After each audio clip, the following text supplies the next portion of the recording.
Sure. Uh, Orange is muted. Yeah.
All right.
Your sight line is the exit sign.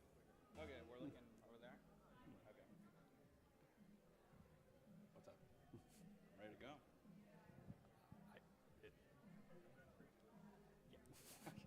Okay.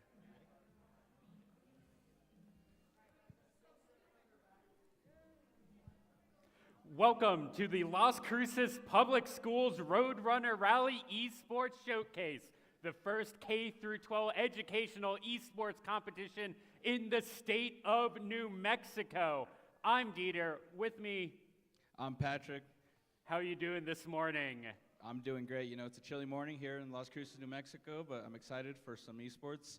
some Rocket League. It's going to be a great day. What do you say? I'm super excited. Our first match of the day is going to be Oregon Mountain High School versus Centennial High School. I think it's going to be a really good match. But first, we do have a few sponsors that we want to shout out. Of course, the host school, Oregon Mountain High School, but of course, New Mexico State University for putting on the broadcast.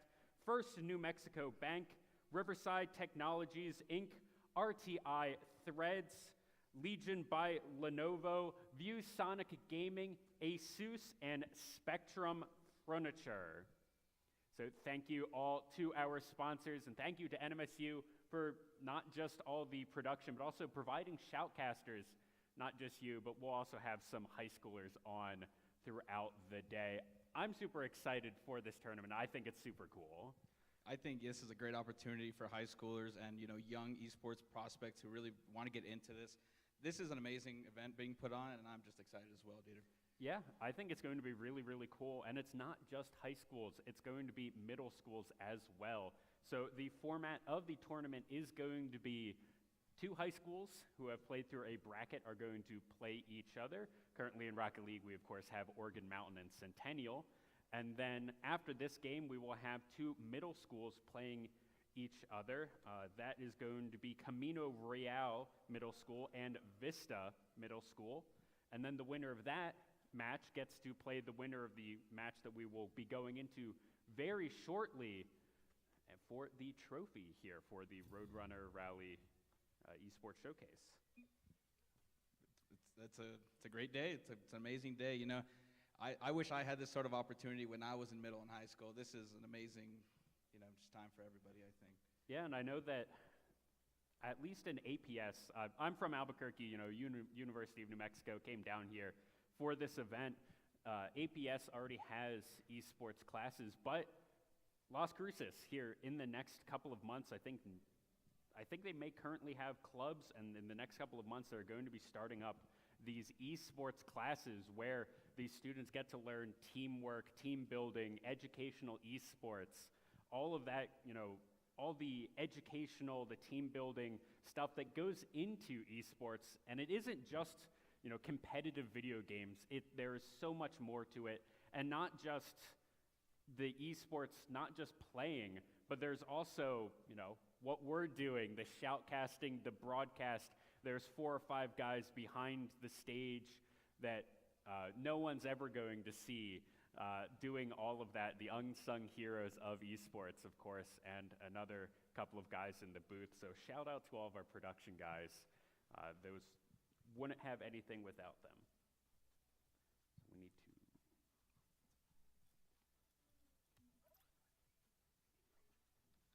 Getting a couple of things here ready to go, but we should be getting into games shortly.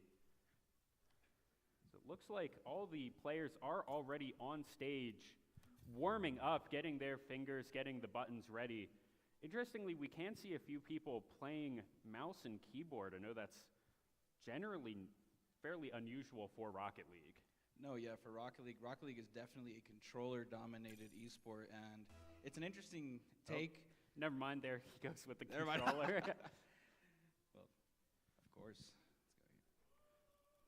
So I'm super excited. So let's introduce these teams.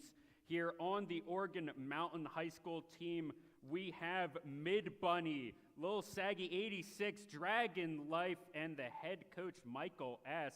And on the Centennial High School team, we have Dizzo, Wireless Bot, Horshino Rocket League with the head coach Rolando V.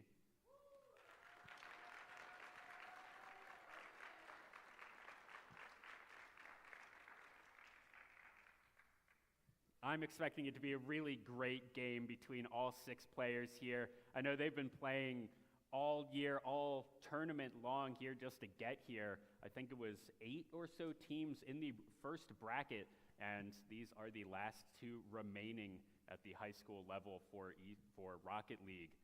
It's exciting to see the best of the best, especially in this sort of high school more top tier bracket. These are great players. These are amazing Rocket League players, and they're here to show today.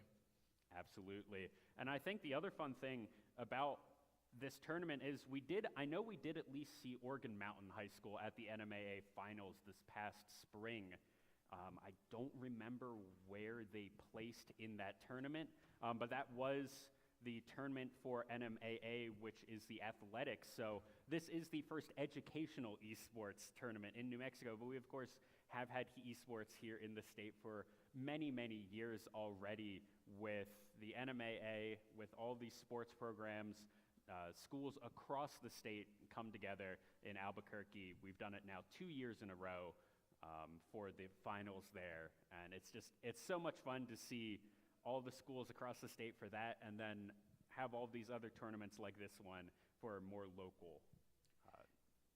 No, of course. I think LAN opportunities like this are amazing for these young players. LAN opportunities are fun, they're energetic, they're electric, and they're going to be amazing.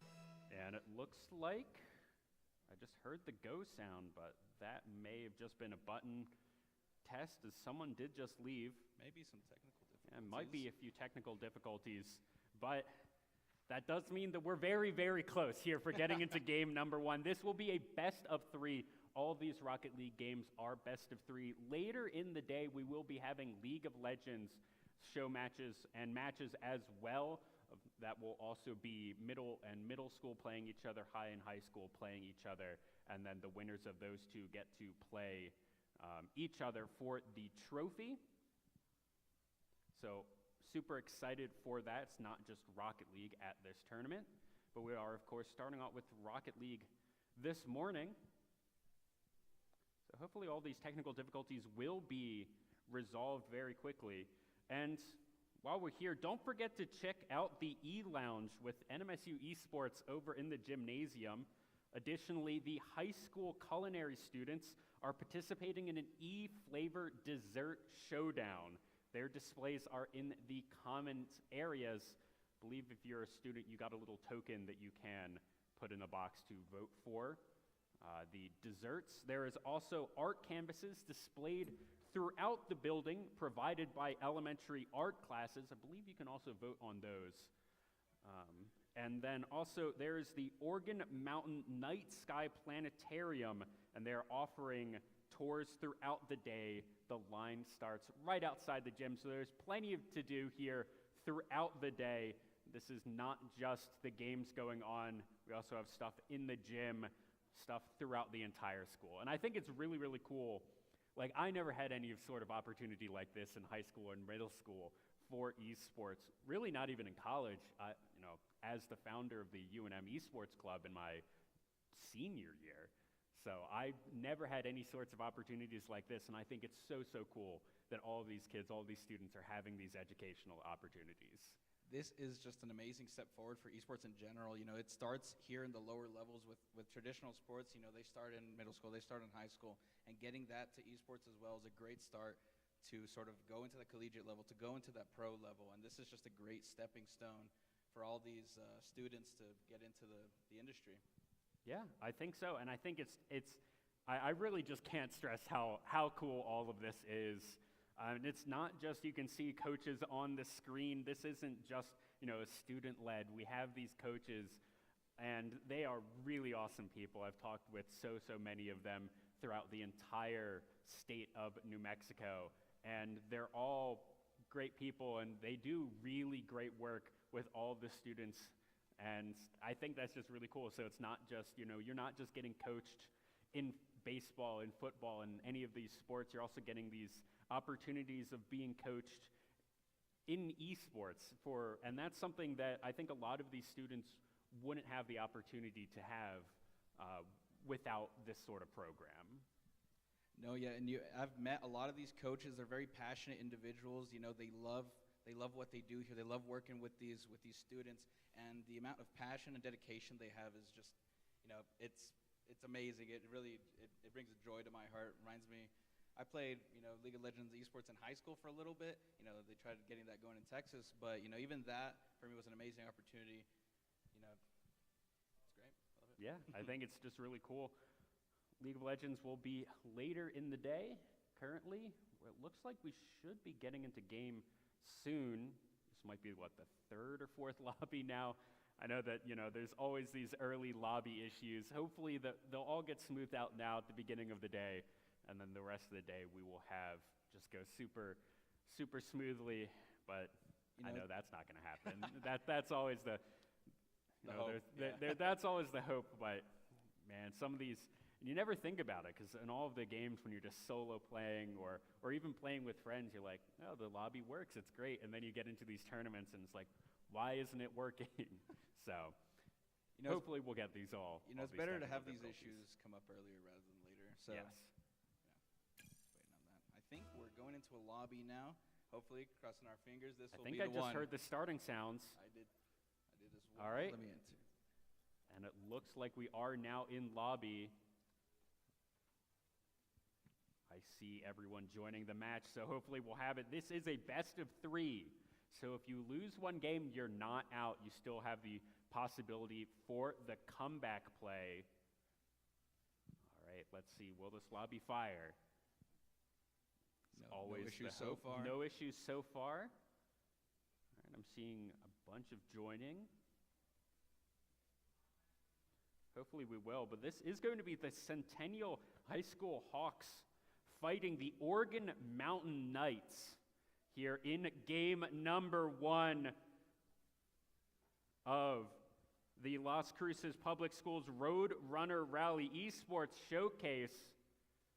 They get to, whoever wins this will be fighting Camino Royale and the Vista Eagles after this match. So let's see who's going to be able to get it. It's an exciting day. It's an exciting day. Crowd is getting hyped. I would too. This is exciting. It's always fun having a crowd. We don't always have that, especially here in esports when it's almost all virtual. Oh no, and it looks like we will have to remake this lobby. I don't know if these are connection issues or what's going on, but hopefully we'll get everything resolved. So I know that New Mexico State University, NMSU, has a really, really strong esports program. So what do you guys do, like on a day-to-day basis, I guess, within the club? For us, it's a lot of, we have our own laboratory. That's where a lot of our players, they practice there, they play their games from there. It's a lot of, just a lot of practicing, a lot of just general, competing, and, it's a community as well. We're all friends. It's a really fun time to just be around all these great people, and, day to day, we just play our games, But yeah, overall, we do some community outreach. We do events like these to sort of get the youth into esports, to try to push them into the next level, of that collegiate. So that's always great, and yeah, we just do a lot of stuff like that. Yeah, that's always awesome. All the outreach, you love to hear about all of that.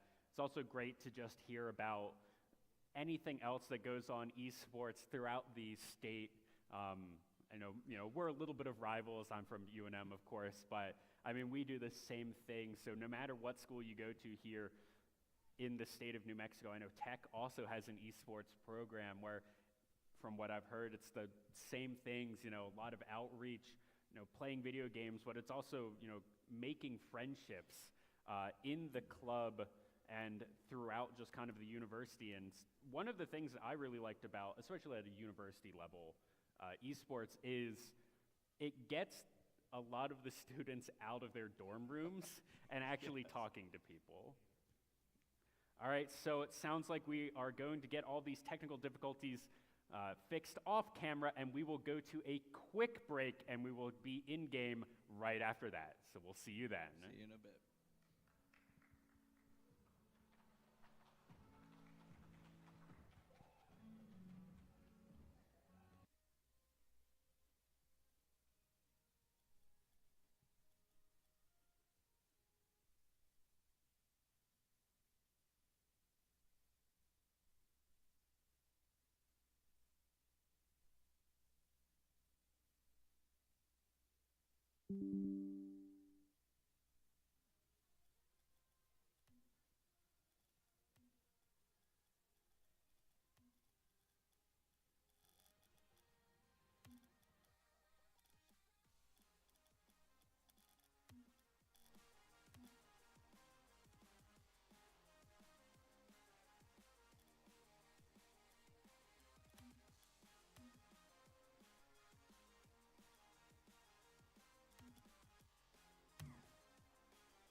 For those of you in the audience, if you could all squeeze into the middle section, our elementary school students are going to be sitting in the side sections and they need to be sitting with their group.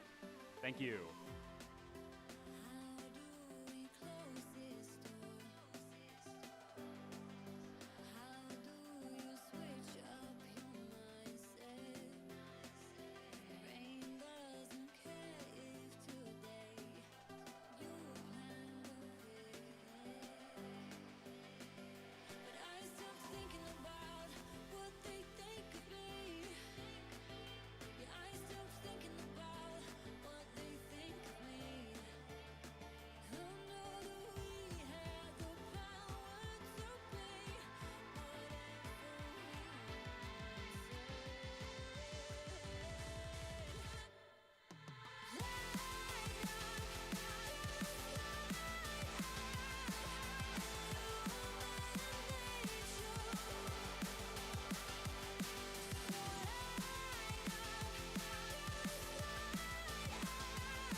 And it sounds like we're into game number one.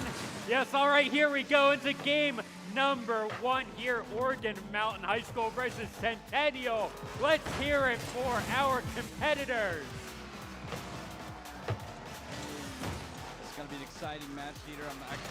I am thrilled to see gamers go at it. Yes. bunch of shots on goal here. I believe that is from, I believe red here is Centennial. I do believe so, but we can get a confirmation on that in a second. Yes, Wireless Bot, Orshino, and Rizzo are Centennial. The red is Centennial. Gray here is Oregon Mountain. Let's see who's going to be able to get first blood here in this match. Good center, Drizzo, not able to get a Dragon Life, knocking that one away. There's a lot of conundrums here at these goals. They're getting it very close, but it's getting good defense on both sides. Dizzo gets it off the wall, looks to center here. Orshino was there, but not close enough. Let's see if Dizzo can get it. Saggy might get it over bot, but unable to do so. But now it's on the side of Centennial here. Let's see what little Saggy can do. Oh, it's going to go for that 50-50. Not able to get a wireless spot. Now keeping it over here on the side of Oregon Mountain. Trying their best to keep this off of their side. Possession here looking pretty high for the Hawks. Demo comes out from Hoshino onto Saggy. That's one man down for Oregon Mountain. For Oregon Mountain there. That's going to be Mid Bunny getting a score there. If we get the replay.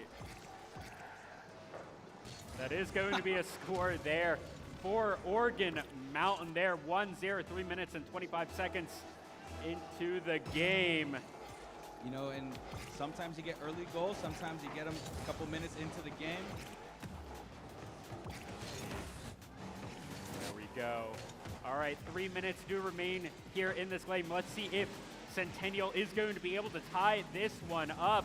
It is a best of 3, but you do not want to go down here in the series if you can't help it. There's so much importance on that first Lil game. Saggy, good shot on goal, but Wireless Bot getting a good defense there, trying to get the clear. Hoshino gets the touch there. Mid Bunny sends it up mid. Dragon Life. Dragon Life on a good clear, but that's still in a very dangerous spot. This is spelling danger for the Hawks here. There's a lot of possession on their side of the field, but they do manage to get a big clear over onto Oregon Mountain side. Dizzo looking for an angle here, unable to do so. Let's see what they're going to be able to do, as it is just in the corner here of Oregon Mountain. They want to try and clear this one out. All right, a bit of a midfield play. Shot on goal, but it was good defense there. Dizzo trying to get it in. Hoshino with a good center. Is Dizzo going to be able to do it? And he does. Hoshino. Dizzo doesn't even need to get the touch on the ball. Hoshino dribbles it in past 2. Outstanding touch from Hoshino here. We see the double commit, but they're unable to get that clear there. And that is just a great touch from Hoshino and unlucky defending here from Oregon Mountain. Yeah, the double commit just wasn't enough. Super even Gets on that here. now. Orshino has it. Good defense by Dragon Life, 1-1 with 2 minutes remaining here in this game, but another shot. Amazing shot. Double commit there from Oregon Mountain. Let's see if Centennial is going to be able to do anything with that. So now on the side of Centennial, 3 members here trying to get a clear, but it's just over to the corner as Drizzo has it. 50 there, no one's going to have it. Wireless looking. Orshino, what can you do? Has it, trying to dribble it past as Lil's going to be able to clear this one out. Drizzo now commanding it, trying to do some aerial tricks, but Mid Bunny should be able to clear this one to the side of Centennial. A lot of possession here from the Hawks. Shot goes onto goal, but easy clear from Dragon Life. Dragon Life now on the counterattack, looking for a play here, but gets them them out. Be able to do it. Not quite enough, a little bit too far to the right. And one thing that I've noticed in this game is this ball has been very slow. We have not seen any just, really fast hits. It's kind of been a really slower pace Shot game. onto Oh, goal. shot No onto the one's goal home. though, as Mid Bunny takes it here for, I believe that was Centennial. You can see the frustrations. Nobody's there. Oh no, that there was is no for last Oregon man. Mountain. Excuse me. 2-1, a minute and 4 seconds remain. Still anyone's game, 1 goal behind. See if Hoshino Centennial gets can do it. it to 50. Hoshino wants it, but he is completely out of boost. Dizzo goes up. Dizzo has it. Might get an angle, double. Oh, is there any of his teammates behind him trying to get that one in? But no. Looks like they had to go back to get more of that boost. Dragon Life on the counterattack, looking for something here. Clear, goes past 45 Hawks seconds. territory. Orshino Oh, but that double commit. Dragon Life was there in time. All right, Dizzo, what can you do with it now? Mid Bunny trying to clear, trying to get something. Shouldn't have all that much left to their name. Porcino, 30 seconds remain, wants to tie this up, wants to bring it to overtime. This is do or die for the Hawks here. They got to get a goal quickly or their game one is over. Wireless Spot looking for that, but Dragon Life just barely able to get that flick. Porcino sends it mid. Porcino, No are one's they going to be home. able to do it? They tie it up with 10 seconds remaining. Porcino gets it past all three. He gets the self-assist there, pass two, and it's just an easy tap-in for the Hawks there. This game is probably going to overtime. 10 seconds left. This is Rocket League after all. Anything can happen. There's a really lucky kickoff here. Good for the side of Oregon Mountain, but I think this one's just going to go to overtime. Whoever scores next will win, but no. A little saggy. Ball in the air. Ball in the air. Let's see if they're going to be able to keep it up. A lot of boost. Trying to keep it up as much as possible. Looking for a goal there. For Centennial. Good defense there from Centennial trying to keep it over to the side of Oregon Mountain. They made it down the field. They centered it. This ball is not falling. Wireless, what can you do? Porcino keeping it up in the air. Shot on goal, but it's cleared, and that should be it. That should be overtime. We get another kickoff here. Dragon Life and Hoshino. Wireless wants to get this one done and dusted quickly. They want to take this game number one of this series. See what they're going to be able to do with it. 15 seconds have elapsed. And I really hope that we get to just see a really aggressive Rocket League, and that's Porcino taking it. Centennial going up 1-0 in this best of three. You know, and we could say with confidence, MVP of this first map is definitely Hoshino. Got a lot of goals there, got a lot of touches, a lot of clears, and this one's going to go to the Hawks. Yeah, the Hawks will take this game number one. And I mean, look at that. Centennial there with 11 shots on the goal compared with the 4 from Oregon Mountain High School. But Oregon Mountain High School made 4 shots on goal, put 2 of them in. So that is the one thing that we can look at between these two teams. And Oregon Mountain, they aren't getting as many shots on goal. They aren't playing as aggressively, but the shots that they are taking are making it in. No, yeah, for sure. They have a high rate on getting those goals in off of their shots, and something I've noticed, a lot of the possession is in the Hawks here, and that could be part of the reason they're not getting as many shots off. You know, Hawks just good with their movement, good with their ball control. So overall, we need to see Oregon Mountain just up their defense a little here, and you know, I think they got a good shot here. Very close game. I think so too. I think that this game 2 is going to go to Oregon Mountain. I want to see a game 3. I think we're going to see a game 3 here from these two teams. These are really, really close together in skill matchups, it looks like. As we are getting into game number 2. Oregon Mountain versus Centennial. Porcino takes it already to the side of Oregon, playing this aggressively. Saved by the keeper. All right, let's see what Oregon Mountain are going to be able to do for this counter-attack. Little saggy here on the side of Oregon, but Porcino everywhere they want to be, everywhere they need to be. But Dizzo not going to be able to. Wireless gets it, sinking one in for Centennial. Amazing setup from Dizzo here. Bounces it off the wall. Perfect pass onto Bot. That is just an amazing setup there. Great way to see where your teammates are at. Great awareness there. Yeah, and that was just really clean Rocket League. One person setting it up, one person going for it, having the rotations there, the third man being able to get that shot when the first and second weren't able to get it. So let's see if Centennial will be able to keep that up and what Oregon Mountain can do to disrupt that. Low ball, Porcino going to take it. Good setup for their teammates there. Mid Bunny wanting to do something, and Strizzo is just going to clear back. Very back and forth possession here from both teams. Dragon Life trying to clear this out of their part of the field. Dizzo and Dragon Life one-on-one here. Let's see what Dragon Life can do. Let's see. All right, on the side of Centennial was cleared out, but it's going to be back. centered. Who's going to get it? Looks like Horshino might get it, but they missed that touch. Dragon Life is here. Going for the aerial, going for the touch. This is a dangerous Dizzo. ball here. Mid-buddy off the looking. top post. Dragon Life able to get it. That is exactly what Oregon Mountain needed here. If you go down game one, you got to keep the mental straight. You got to lock in. And you can't let it get you down. This is exactly what they need here to win this game too. 1-1 in this series, in this game. And already, right off the bat, that was just a demo onto Wireless Bot. They're going to be a man down for a little bit, but he's probably spawned back in by now. That should have spawned back in. You spawn with 33 boost to your name, so most likely picked up a corner boost already and are back in. Another demo, that's on Mid-Bunny here from Oregon Mountain. Let's see if Wireless Bot's going to be able to do anything with this. But the good thing with the demo is you do spawn on your side. You do get a good defense. Cleared towards the middle. Wireless Bot has it. Not able to get the touch. Fortuna was there. Now anyone can have it. Mid-Bunny in the corner. Off the corner, this is a pass to the middle. Good center, but where No is his one's home. team? Wireless sends it Bot over gets one. it center there. Dragon Life and Mid-Bunny with the double commit. Dizzo but looking for the Dizzo is angle. here as well. Gets that 50-50. It's now a little less dangerous as Mid-Bunny just wants to clear this one out. Dragon Life trying to get it over to the side of Centennial. Saggy able to get that one.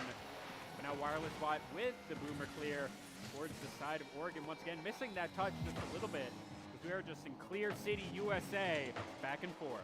It's looking like a volleyball game out there, Dieter. And one of these teams has got to make a solid play here if they want to get a goal here. Oshino, wait, no one's home. Dizzo able to get that one in. The defense just caught unawares, trying to get that 50-50 in the corner. You always need that third man back at base, or else things like this are going to happen. They're going to get open goals, they're going to get free shots, and you're going to lose eventually if you keep giving those up. 2.5 minutes, have elapsed 2.5 minutes remain in game number 2 of this best of 3 series. See if Oregon Mountain are going to be able to tie this one up, bring it to an overtime, or if they can just get 2 in a row, clinch this one easily. Dragon Life tries. Wireless just in time, but now Mid-Bunny wants it. Dizzo able to get it. Dragon Life, third shot right in a row, able to sink it in. What a scary pair of plays here. Dizzo has to make that save there, but no one else is there, and Dragon Life just easily taps that in. And that's the Rocket League that I love to see, is just constant aggression. Eventually, the defense will be out of boost. They will be out of position as you just throw the ball at them. And now, Oshino taking it up the wall, looking for a little airplay here. Yeah, looking for Never this get dribble. one. Dizzo has it. Lil Saggy's going to clear this one. One man Back. back for Hawks. This is a dangerous ball there. That could have been bad. But Wireless and Dizzo are here, the 2-man commit, and that's a good demo from Wireless. Dragon Life here trying to get something. Lil Saggy able to get that clear. Sorshino right where he needs to be, able to get this clear back. Dizzo looks to send it to the middle here. Dragon Life gets the save there. Horshino not quite able to get that one as Dizzo wanting to have control of this ball, keeping it on the side of Oregon Mountain, waiting for his team to be able to get these rotates back to where they want to be. But Dragon Life here, 1v3. What are they going to be able to do with this one? Wireless Bot goes up. Maybe not the tip that they wanted.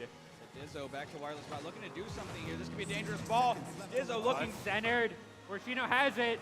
Mid-Bunny, good defense. That's Mid-Bunny getting the demo on themselves. Horshino gets it, but Dizzo demoed right back. 2v2. Dragon Life looking for something here, but Bot with the Dragon amazing Life save. wanted it, but it's still on the side of Centennial. Dragon Life trying to get it past the 3 defenders, but those defenders are going to be running low on boost. Dizzo trying to get a clear. Oh, that might be dangerous. It's a dangerous ball. Horshino not able to get it. 30 seconds remain. See what Dizzo can do. In his own field, trying to clear this ball. This could be dangerous here. Dragon Life sends it back. Bunny off the corner. Hoshino gets that EOBs. Hoshino on the counterattack, looking for something That was here. a really good angle. Now Dragon Life, this is a dangerous ball over on the side of Oregon Mountain. What can they do with it? Wireless Spot Bunny with trying the it, but save. now it's Dizzo. even. It's up in the air. Dizzo not getting the touch they want, and it hits the ground overtime once again. This match is just electric. We're really hoping for the game 3 here. Dragon Life off to the mid. And we're in the same exact spot that we were in game number 1, 2-2 in overtime. Let's see what Oregon Mountain can do here. Bring this to a game 3 series. Missing that aerial. Dragon Life. But Dragon Life trying to get it past Dizzo right where they wanted to be, right in time. Wireless bot on the counterattack, looking for something here, but the pinch is a little too strong. Sends it to the other side of the field. And Dragon Life might be able to do something here. Not getting it. Bunny to the corner. Trying to get the pass to Dragon Life. And it's 3 members of Oregon Mountain over on the side of Centennial. Was clear. Dragon Life back in time. Bit of a dangerous ball, but an easy clear there. Shino tries to do something aggressive. with it. Dizzo looking for an Dizzo angle looking here. for it. And- Will Saggy oh! tries to get it, but Dizzo sinks it in as Centennial take the series 2-0. Just unfortunate positioning there from Saggy. Unfortunately, he ends up sort of hitting it into his own goal, and that is Centennial taking this very close, very electric map here. Yeah, very, very close game there. Centennial versus Oregon Mountain. It looked like Oregon Mountain had it so many times in that series. Bringing it to overtime 2 games in a row just shows how closely skilled in match, these 2 teams are. But congratulations to Centennial High School.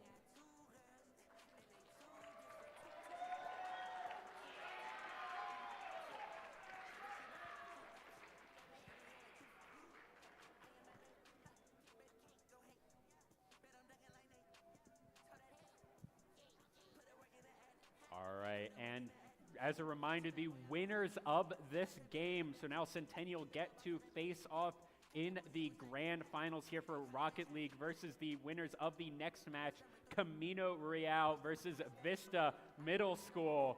That one's going to be a banger. I'm super excited. If it's anything like this game, it's definitely going to be fun. It's going to be close. It's going to be tense. It's exciting to see. Absolutely. We should be going to the stage to see our competitors shaking each other's hands.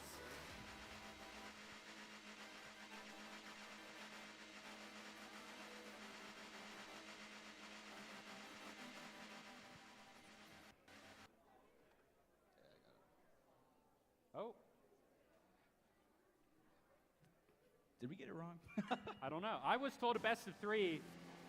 Are we having a best of more than 3? All right, we're at least playing another game. Any game between these 2, Yeah. fun to watch, fun to cast, so let's get it on. I was told best of 3, maybe best of 5. This might be more fun. I really don't know. But either way, a game number 3. I'm excited. Let's see if Oregon Mountain will be able to do something here. Sends it up, Saggy needs to save Saggy this. trying to do something. Ball there. Wireless bot, looking, could it be dangerous? Dragon Life wants to get it over to this other corner, gets a clear. Looks like he had to come in, but that's going to be a really good stop by these 2 teams. Still over on the side of Oregon Mountain. We've seen that kind of over and over. The only way Oregon Mountain has been able to score was these overcommits by Centennial when too many of their members are on the side of Oregon Mountain when they get those clears. So I really want to see Oregon Mountain get these breakaways like we're seeing with Dragon Life here. Let's see if they're going to be able to do anything with it, but Wireless Bot already back in the net. And with those double commits, it really comes down to communication. Always got to be talking to your teammates. Make sure you don't go up at the same time. Dragon Life here looking for a little something. Oh, Angle, Dragon not Life quite wants there. it. Oh, right off of the cross beam, right on top. Not able to get that one as Mid Bunny tried to get it, but now it is cleared over to the side of Oregon Mountain. Centennial want to get some sort of offensive play going. Dizzo has it. Mid Bunny, what can you do? Mid Bunny's up. Seems like he's out of boost there. Not enough fuel to get him there. Dragon Life looking. Dragon Life puts it to Dragon himself. Life. I think Might be Dragon an Life angle has here. been the one. Mid Bunny. Dragon Life and Mid Bunny, the 2 that really have, I think, done all of the scoring on the side of Oregon Mountain so far. third member there, playing a really good defensive game. Lil Saggy, as we've seen all of these shots on goal by Centennial, but I mean, not many have gone in. So it has been really, really good defensive plays. As 2.5 minutes have already elapsed in this game, and so far no one scored, but Wireless Bot might be able to get something. No, Centennial not going for an aggressive rotate up top. Try and get that centered ball in. Not a lot of action in this one. It's a lot of banging back and forth, a lot of shots, a lot of volleyball, you know? Yeah, a lot of volleyball back and forth so far. What Dragon Life going to be able to do? Seems like there's any of this. Dragon Life trying. Sends a middle, looking for a teammate there. Bunny gets an an angle! But Dizzo's there in time. The good punch right there, Lil Saggy. Wireless Bot with a good read, good aerial on that one. Absolutely amazing defense here from the Hawks. But now Centennial, what are you going to be able to do? And we're just seeing more boomer ball cleared back and forth in this game 3. And Oregon Mountain are getting these shots on, but the defense is just too good from the Hawks here. Dizzo is up, looking to get maybe a pass or an angle. What is going to be? That's a dangerous game here to play right on top of that goal. Let's see what Centennial can do. Porcino has it centered, but that's a 3-man commit for that ball, for that defense. Centennial not able to capitalize on it, but now Centennial have to play a defensive game themselves. It's 6v6 here on the side of Centennial. What is Oregon Mountain going to be able to do with it? So he's looking to send this up onto the other side, but it seems like Oregon Mountain is playing very defensive, very passive here. A very passive game compared with what we were seeing in Game 1, Game 2. Already only 1 minute remains in regulation, and no one has scored. All right, 45 seconds remain. Let's see if either team's going to be able to get it, because I think if you're able to get a goal in, that's just going to be this game for you. No one's home. Dizzo could get the Dizzo angle. Gets it. Just really good. Just a good angle from Dizzo there. They see that nobody's in net. And that's been the story of Oregon Mountain so far. They just seem to leave that net open. They don't seem to rotate fast enough, and that's what's going to be the downfall of them here in the series. So let's see if Oregon Mountain is going to be able to do it, and they do tie it up right off the kickoff. That is just an unfortunate kickoff there. Hashino slow off of the start, and Bunny just gets that tap in. That fake was so good where Hashino wasn't able to read it. 30 seconds remain, 1-1 in game number 3. Oregon Mountain are not going to go without a fight, as Lil Saggy there just in time to make sure that it wasn't another kickoff goal. These kickoffs are just a little dangerous, but Saggy was there to clear that one. Hawks territory. Could be dangerous, but Bot gets that clear. Dragon Life here trying to find something for Chino straight down the middle, but Mid Bunny is there. 10 seconds remain. Is this going to be another overtime? 3 in a row of overtime, I have to imagine. These games are so close, still in the air, but that's just going to be overtime once again. Can we see Oregon Mountain get another good kickoff? And it's going to be straight to the side. Wireless Bot has it. Dizzo. Dizzo looking to set up Bot here, but Bunny's there to get that 50. You know, trying to set someone up here. This could be a good counterattack for your Oregon Mountain. Oregon Mountain keeping it over here, but Dizzo with some cute little aerials there, keeping it on the side, getting these reads. But now Dizzo and Porcino. Almost an open net there. Little dangerous. Still 50 in the air. Lasaggi misses the touch, not quite able to get it, but now wait, this is Porcino, wide open. That's wide open. Are they going to get it? And it just rolls in as Porcino takes game 3 for Centennial. No one home there, and Chino just gets that tap in. And you can see on the player cam, on the faces, they knew no one was home as they just slowly knocked it in. So congratulations to Centennial. All right, I think it was a best of 5, not a best of 3. All right. Prematurely calling it, but that overtime in 3 games and managing to win that overtime in 3 games, that is so impressive. to keep that mental going, just to be able to do it as we see the Centennial students there on camera. You know, extremely close game overall, 3 overtimes. That's just exciting to watch, that sudden death scenario right at the end. Just good games. Yeah, good games overall. And we saw the strength of Oregon Mountain there, able to capitalize on the mistakes of Centennial when they were overcommitting, when they were doing these 3-man, you know, super aggressive plays. Just knock it out, knock it into the goal, and there's no one home. You know, they kept their composure. You know, losing game 1 is kind of hard on the mental. You know, you get a little nervous, you get a little bummed, but you keep that mental, you lock in.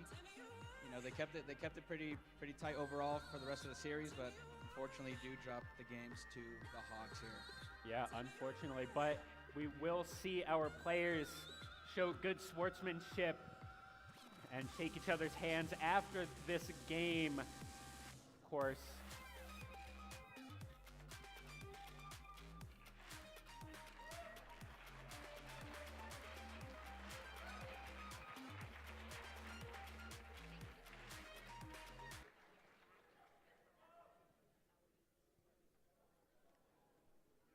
So congratulations once again to our winners.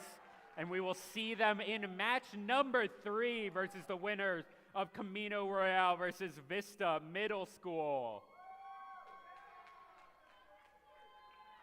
And we will be back after this short break. Thank you, Patrick, for joining me on the cast. Thank you, Dieter. It was a fun time.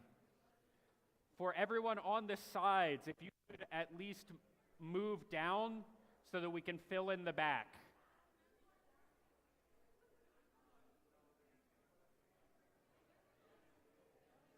Okay, well, they're all getting up, so I guess that works.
Check.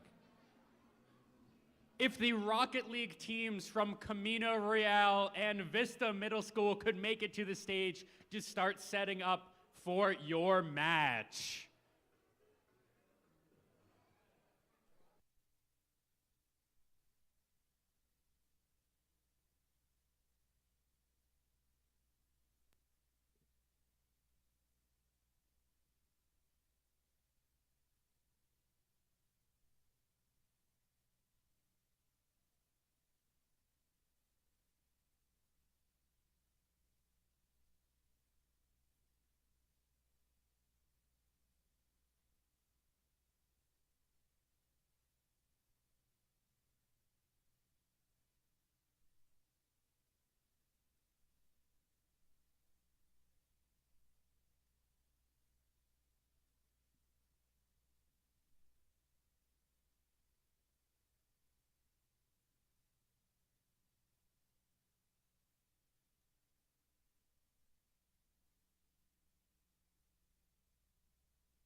So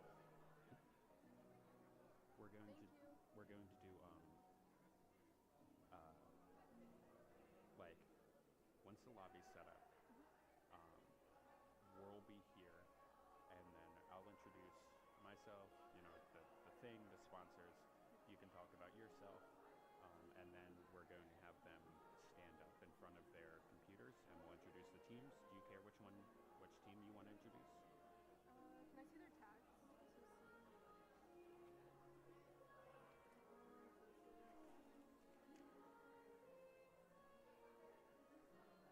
Check.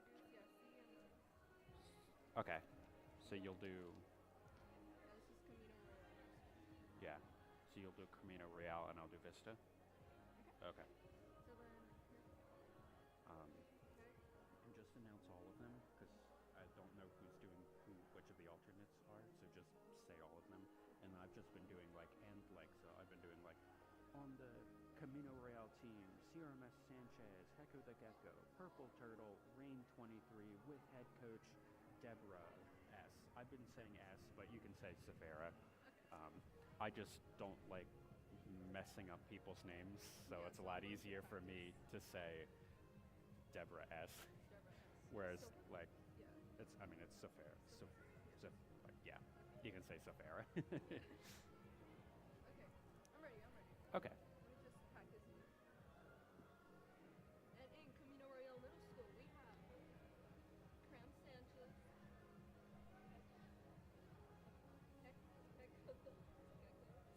Howdy Cram, Hecko the Gecko. Hecko Mhm. Yep. Hecko the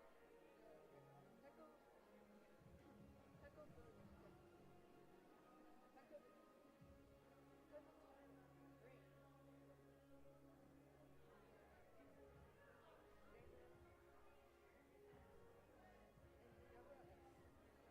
and Deborah S as a head coach.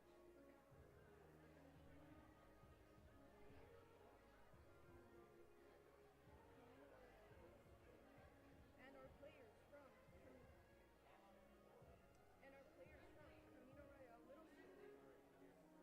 So I let them know that as soon as you start talking, they're going to go ahead and have the students just stand up for a bit, okay?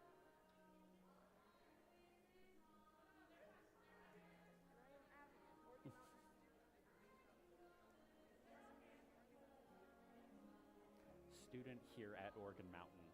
Student here at Oregon Mountain. We have Hecko, Do we have a lobby ready or not yet? Rain, Okay.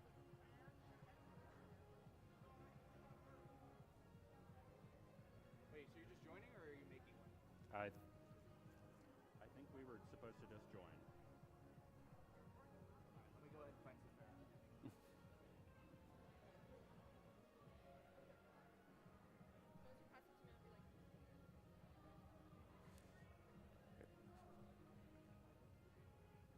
once you pass it to me, I'll be like, good morning, my name is Abby, in Oregon Mountain School, and I'm going to be introducing So what it'll be is I'll be welcome back to the, what's it called? I think we are going to make one. Second. You? Okay. So we'll be I'll be welcome back to the Las Cruces Public School Roadrunner Rally Esports Showcase. Sorry, I'm trying really hard not to because I'm not muted. I'm Peter. Joined with me is. So I said, good morning? Sure. Good morning, my name is Abby, in Oregon Mountain School. Okay. And then we'll probably talk a little bit, just introduce yourselves. I'll probably be like, oh, so you're a student here, there's an esports club, we can talk for a couple of seconds like that. And then I'll do Vista first. So I'll go and to introduce our teams playing here from Vista Middle School, Implicit Soul, Jet, Straying Alarm, Zaya, with head coach Nicholas Cruz, and then I'll give you that, and then you can say the. That would be like Crim's. I would just say Sanchez because that's CRMS. Like I guess you could say CRMS Sanchez, but I would just say Sanchez, Yeah, right? it's Because just the yeah. Sanchez, Hecko the Gecko, Purple Turtle, Rain, and the head coach, Deborah S. Okay? And then we'll probably talk a little bit more, and then we'll get into the game as soon as we're in the game. Yeah. So they're about to start. They're just getting their last kiddo on Discord. Okay. A couple things. The sign has Camino on this side and Vista, but it's swapped. So it's So this is Vista. See the V on his gentleman's Vista, Camino. Okay. Yes, sir. Yep. Yes, they'll be ready to start. Can we walk through just? What? Can we walk through? Yes.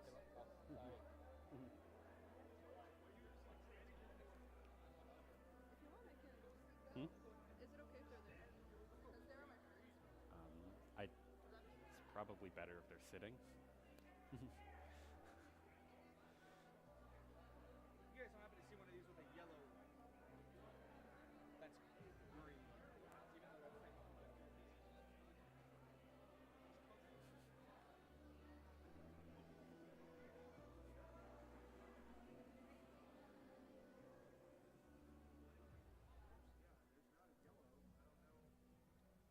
The only yellow one that I know is the one that she has. the light green one.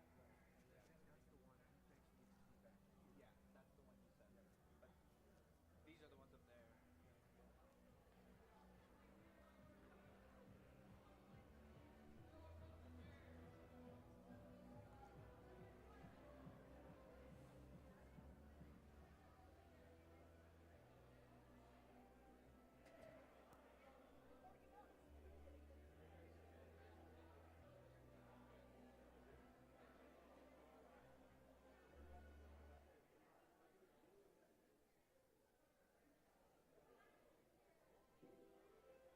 Good morning. My name is Abby, and I am an Oregon Mountain student, and I am a part of Oregon Mountain's Esports.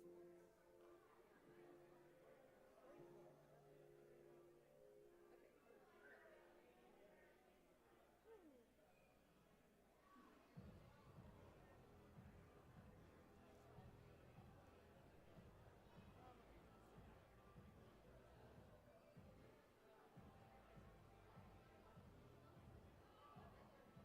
Ah.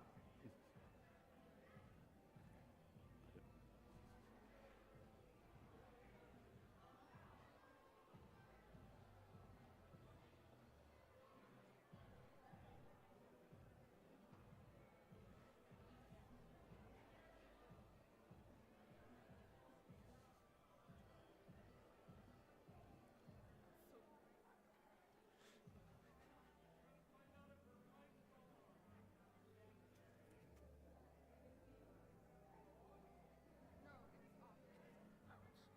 If you ask me if it's muted. Oh. Oh!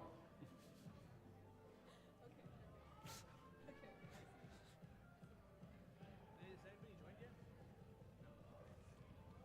Mm. You don't happen to know how to change the names on these, right? Do you know? I'll try. You can. Let's see. Change team. Oh, maybe admin?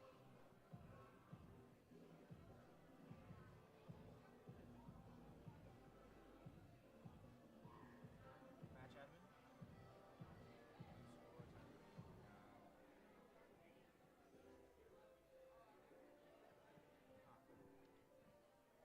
Change team. Maybe? It's weird. No, I feel like whatever. Let me check.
All right.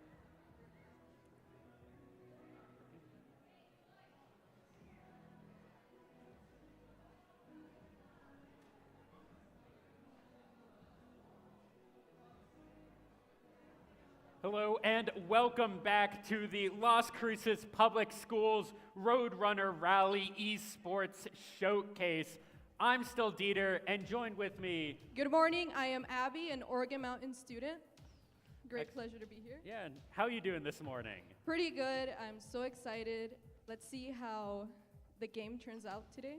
Yeah, I'm super excited, and this is going to be Camino Royale versus Vista Middle School. And for Vista Middle School, we have Jet 1021, Spraying Alarm 50, Zaya 0, and head coach Nicholas Cruz.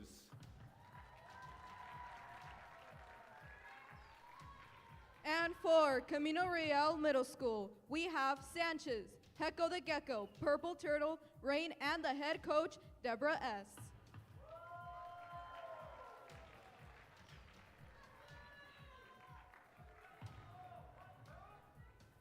I'm expecting it to be a great match between all of these students.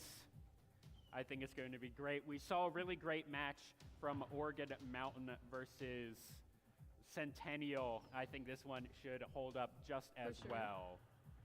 I would like to give a quick shout out to all of our sponsors. Of course, the school host, Oregon Mountain High School, New Mexico State University, First New Mexico Bank, Riverside Technologies, Inc., RTI Threads, Legion by Lenovo, ViewSonic Gaming, Asus, and Spectrum Furniture. Thank you all for sponsoring. Without them, we wouldn't be able to make any of this possible. But we should be getting right into game shortly, as our teams can head back to their computers to get ready for this game. So what are you predicting here for this game? I'm not sure. I haven't seen middle school esports play, but I do hope that it's going to be just as exciting as the high school one was. Yeah, I don't think I've seen middle school esports either. This may be the first tournament here in New Mexico that we've had middle school esports. Exactly.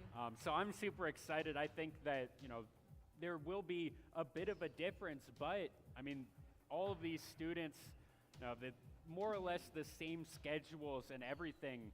And I think getting, these students onboarded in middle school is going to really help, the collaboration, the teamwork, all of like the academic gaming side of it for, all these students. And it looks like regardless, we should be it's going getting to be in soon. exciting, fun, and entertaining. I hope so. So, what do you do here at the Esports Club? So there's an esports club and a gaming club. Okay. And the gaming club is during school, and it's just a casual like gameplay. It's not as competitive. It's just if you like it, you go. And then esports, it's after school, and that is where we compete with other schools. And we have Splatoon, Mario Kart, obviously League of Legends, Rocket League, Madden, 2K, Smash, and I believe that's it from the top of my head. That sounds like a lot. And So what Hearthstone. game do you play? I play Mario Kart. Okay. What do you play in Mario Kart? My character? what's your character? My character, I go as Peach. Peach? Okay. Yes. Classic. Yeah. Honestly, I'm very bipolar with my characters. I'm like, I'm this one today. Just Okay. depends. I mean, I don't think it's the Waluigi meta anymore. So you can play, whoever you want more freely. So I'm super excited. I've casted a bunch of Mario Kart. I don't remember if you guys made it to NMAA finals this past year.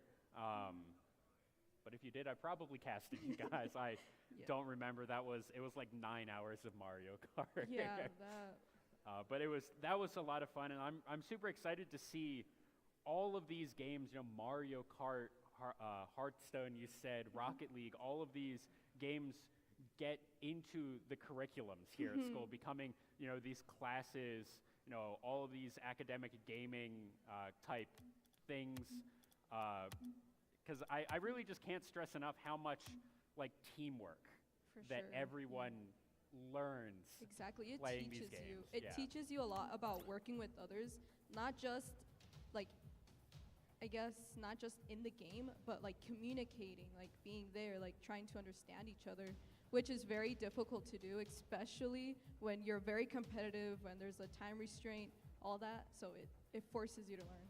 Yeah, and I do see everyone getting here into this game, so we should be starting shortly.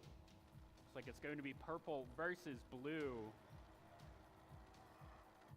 All right, as we are getting into game number 1 of this best of 3, Camino Royale versus Vista Middle School. And right off the bat, Camino Royale gets one with Hecko the Gecko, getting one 6 seconds in. Instantly. Right off the kickoff. Let's see who's going to be, if Vista is going to be able to keep this aggression up. Camino Royale here trying to do something, but that is going to be Vista playing aggressively. What I really want to see out of these students is good rotations, good boost economy management to keep up this aggression, keep up all of these plays that they can. All right, as Camino Royale, see what they're going to be able to do. Pretty middle of the field play so far. Rumor ball for this first minute or so. What a play! Good defense. All right, let's see. So Abby, what do you want to see? Oh, but this might be big. Oh, that's going to be cleared. Yeah, they're very focused on Vista's side. Let's see how this turns out. All right, Vista here needing to even this one up. 4 minutes left to play. It's still a lot of Rocket League. It looks like everyone has slowed down a little bit since that first really aggressive few seconds. The Heck of the Gecko wants really to keep long. this aggression up. Implicit. See what they're going to be able to do. Overall, rotating, they're doing very well. They're very organized, but it's that back and forth. Oh, but this might be good. Oh, Looking as Elijah gets it. 2-0 for CMHS. Middle school, excuse me.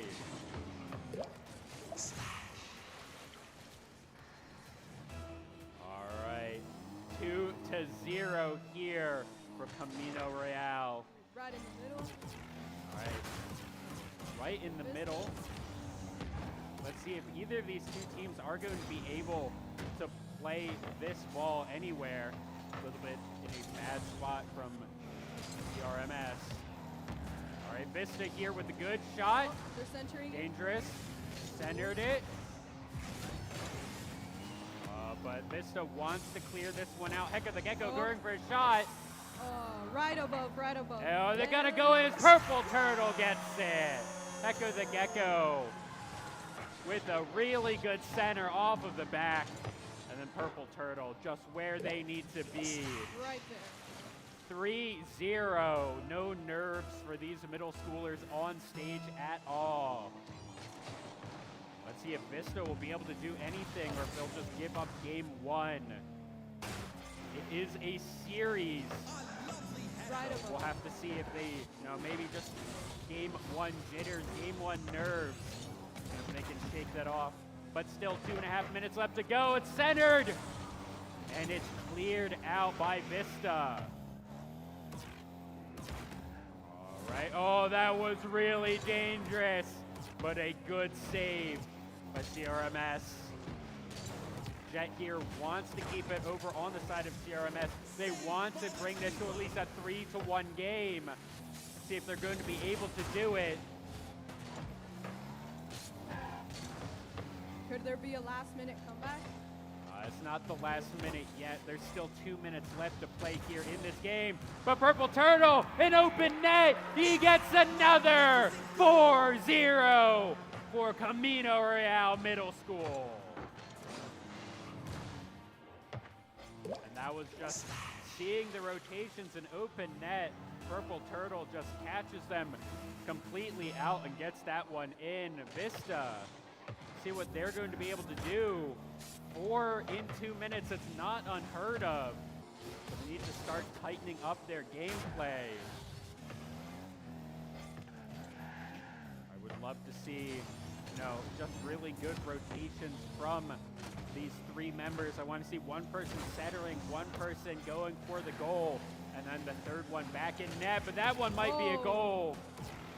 Not quite. Jet here playing defense, going for that 50-50, but that's going to be dangerous as Vista does clear it. All right, Elijah here looking, not quite able to get it. Jet once again here on defense, goes for the 50-50, not high enough, not good enough on the aerial, but it's just going to be cleared back and forth. Jet looking for these 50-50s. Oh, but this might be the first goal. Jet, no! Purple Turtle where they needed to be with the perfect save. Absolutely excellent play here from CRMS. Vista trying to fight back with the defense here. Just so good. Let's see if they're going to be able to put up any points or if it's just going to be a shutout. Purple Turtle here. Looking like the MVP maybe. 30 seconds remain. CRMS want it. Vista, let's see what they can do. It's centered. Reglarm not able to get it. Oh, but it's still over on the side of CRMS, but no, it's cleared. Vista has control of the ball. Are they going to get these 50-50s? 10 seconds remain. CRMS should take this game 1. Oh, but it hasn't touched the ground yet. Can they get it? The crowd here is amazed as Hecko the Gecko with a 0-second score. Bring it to 5-0 in game number 1. Look at that. Going to need a tune-up after that. CRMS take game number 1 in a convincing 5-0 fashion. We see, look at that, those shots on goal. 9 shots on goal, 5 made it in. But Vista, 6 shots on goal, but 0 scores, so they just need to tighten up their game. They have the aggression, they have what they need. They just need slightly faster rotations. Maybe, I don't know if it could just be stage more jitters. Organized, so hopefully game number 2 here, we'll see Vista really starting to come into their own. I'm hoping that it's just, stage jitters, as, maybe they didn't warm up enough. Maybe they're not used to having a crowd. We're hearing the crowd here at Oregon Mountain High School just going crazy for every single goal. So, yeah, they might make a comeback for sure. Camino did not disappoint. Vista can still make it. I believe in them. Maybe just a little bit more rotation. They can have more control over the ball. But overall, it was a very good game. Very excited for the next one. Yeah, I'm super excited here for game number 2. We should be getting into shortly. We see the coaches on stage with all of their students, hyping them up, making sure they don't, I'm sure the coaches here for CRMS are telling them, don't get too hypey. You did win game 1, but it is a series. You need to stay focused for the whole entire series as we are getting into game number 2 here of Camino Royale Middle School versus Vista. Does it look? A lovely header. Oh, there we go. What a save. Oh, okay. Now we are into game. 15 seconds. Nothing has happened. All right. I think we're good. Oh, but here. Goal. Let's see. Who goes for it? Oh. All right, 30 seconds here into this game number 2. No one has scored just yet. Oh, but that might be bad. Elijah getting a good clear. Implicit Soul looking, as you are already seeing a tighter game from Vista. Let's see if they're going to be able to keep this one closer. I want to see a 1-to-1 game here, a 1-0 game from Vista, not giving up as many goals. Let's see what they're going to be able to do, but even if Vista can keep up this aggression that we're seeing, but now Hecko the Gecko, that's an open net, but Implicit Soul able to get there just in time, get in front.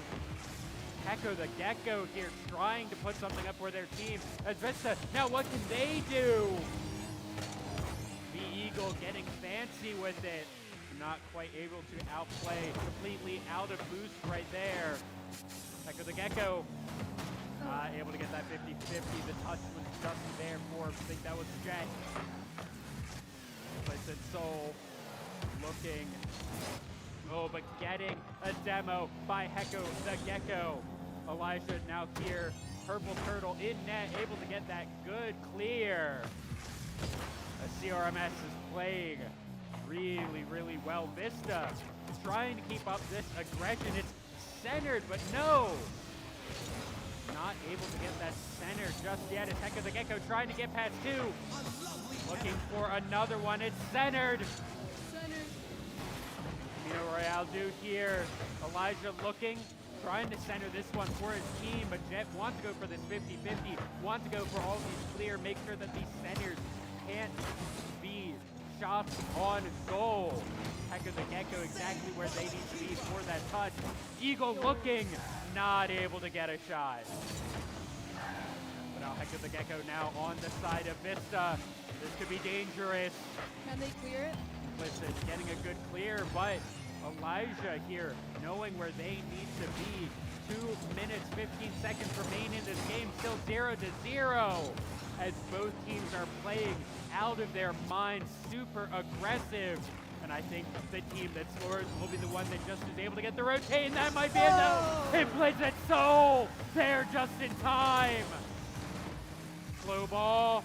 Purple Turtle won it. Implicit getting another good defense, but now Elijah off the back four, but no one's there from CRMS to stuff it in. But now Vista has it. Can they get it?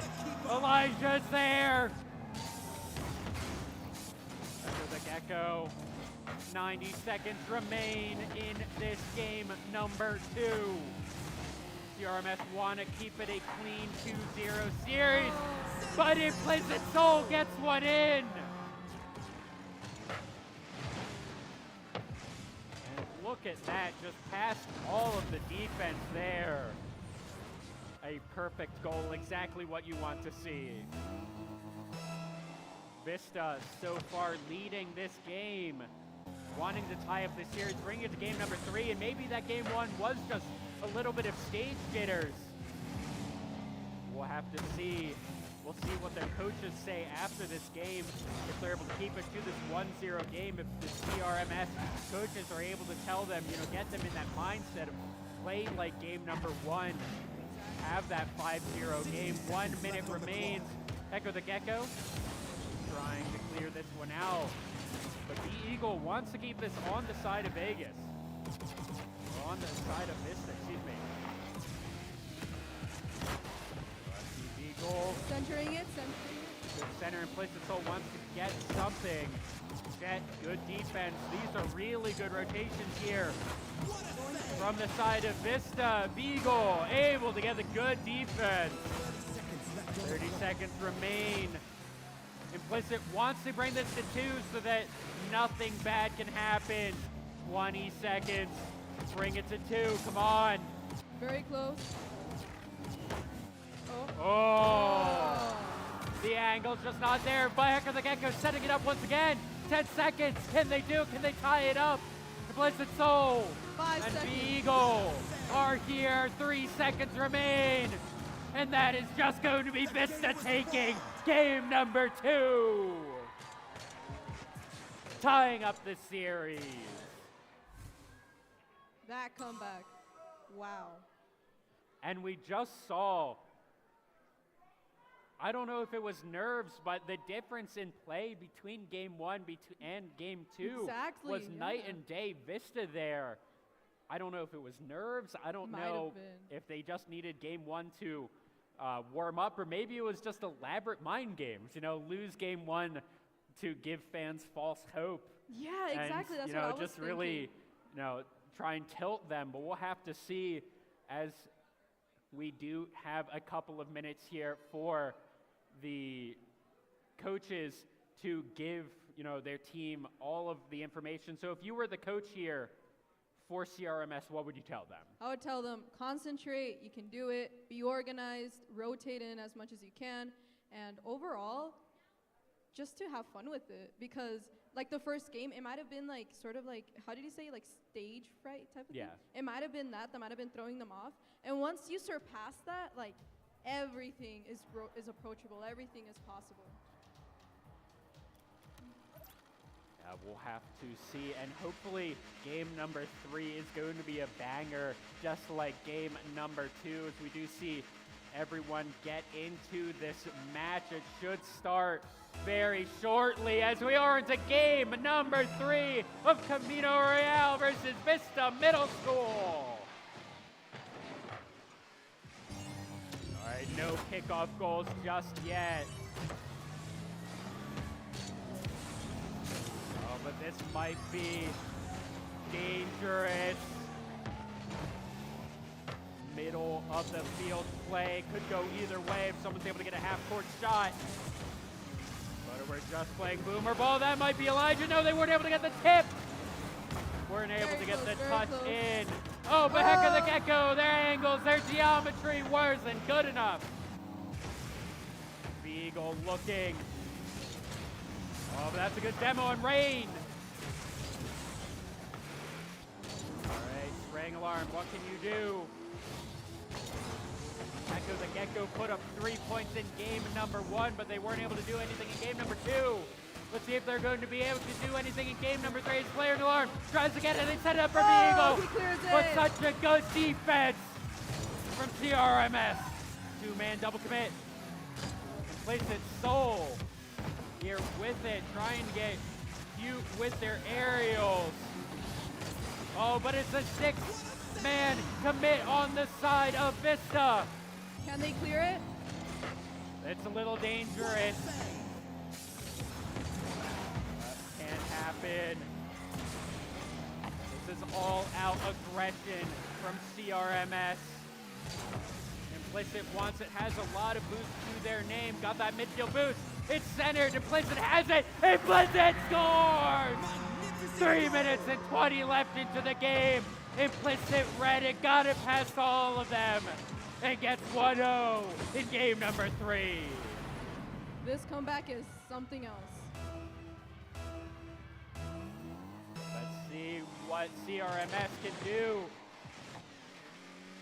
They were so aggressive in game number 1, but Vista here has really cleaned up their game in game number 2 and game number 3. We're seeing really good rotates out from them, and we just saw from Implicit just really good solo play from their member, and Spraying Alarm just going to get another.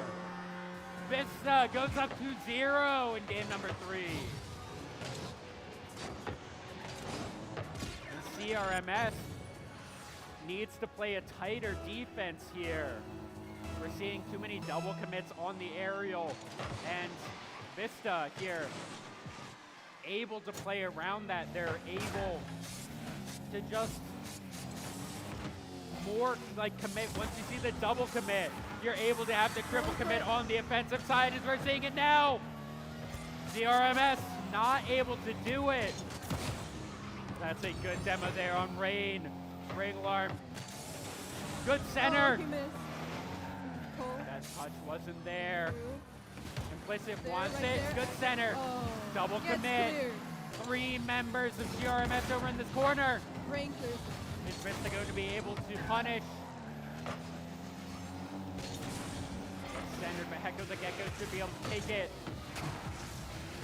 And I really, at this point, 2 minutes left in game number 3, I want to start seeing CRMS players just try and take this game into their own hands. We saw Hector the Gecko put up 3 in game 1. We know they have the hands as Elijah gets 1.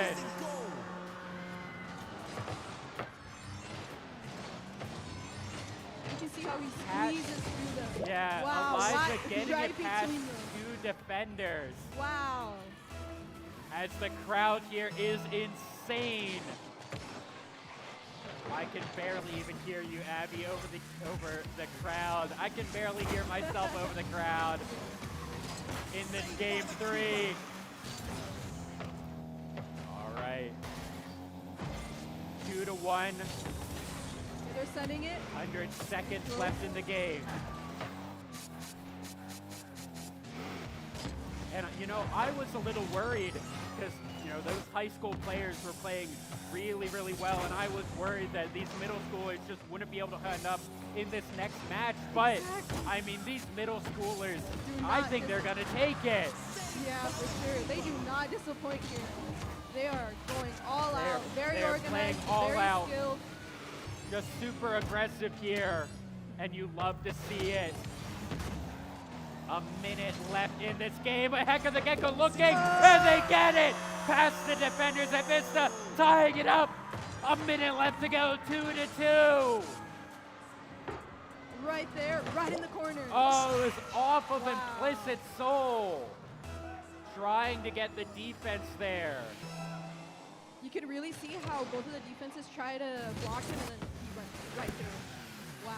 Let's see what Vista is going to be able to do to fight back.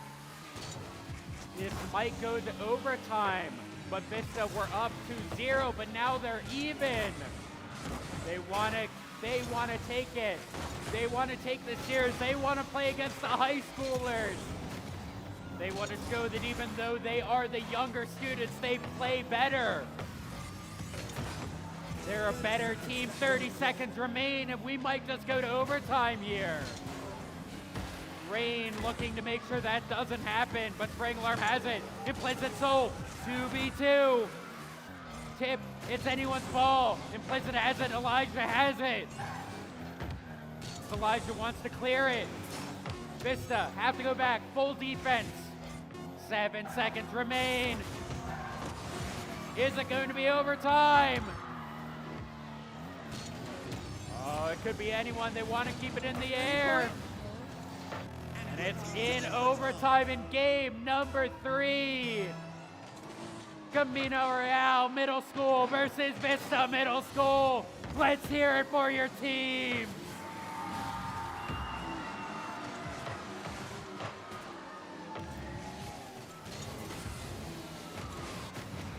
Down to the wire, and this is where that teamwork really comes in.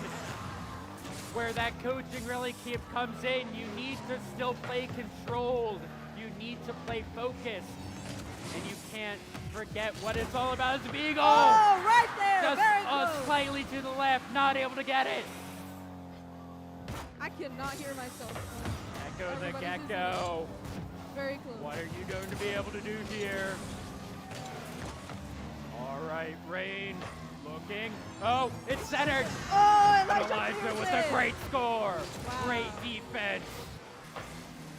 Gecko the Gecko once again. It's centered, but Beagle's there. A minute has happened, has elapsed in this overtime.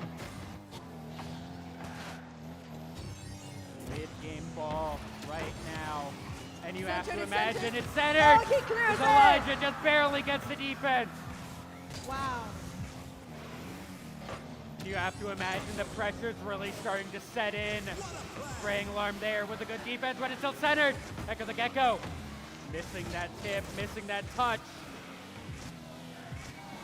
Vigo really wants to send it to the other side. Going for it. Very focused. Minute 45 has elapsed. Someone's focus is going to break. Someone will be caught out of rotation. He takes it. Is he going? Beagle, but that's a double commit. Implicit Soul back in time. If they got the good defense, it might be centered. CRMS not playing aggressively there. Not wanting to Oh, overcommit. As Gecko the Gecko gets it!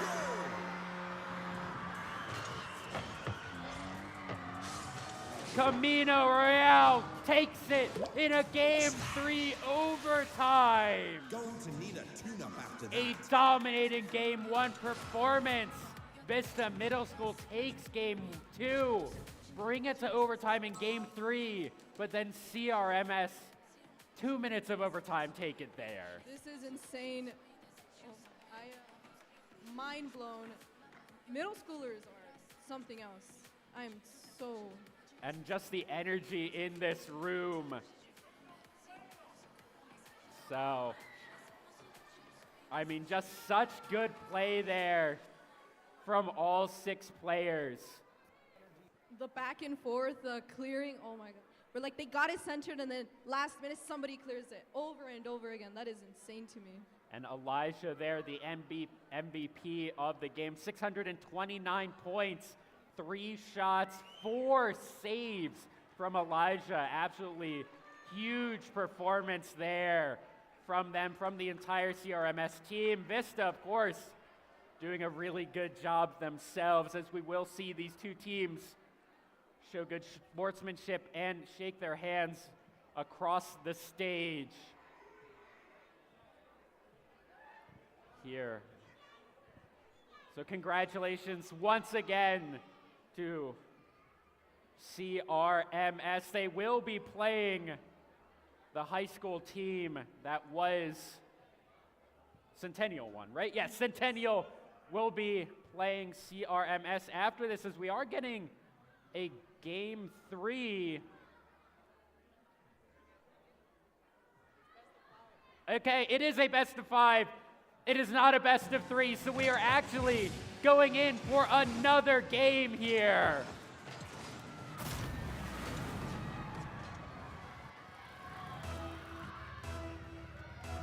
Here in game number 4.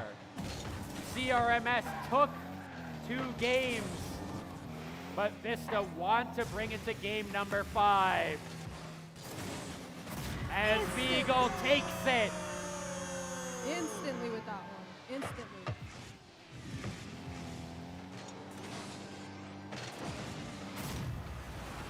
Here in game number 4.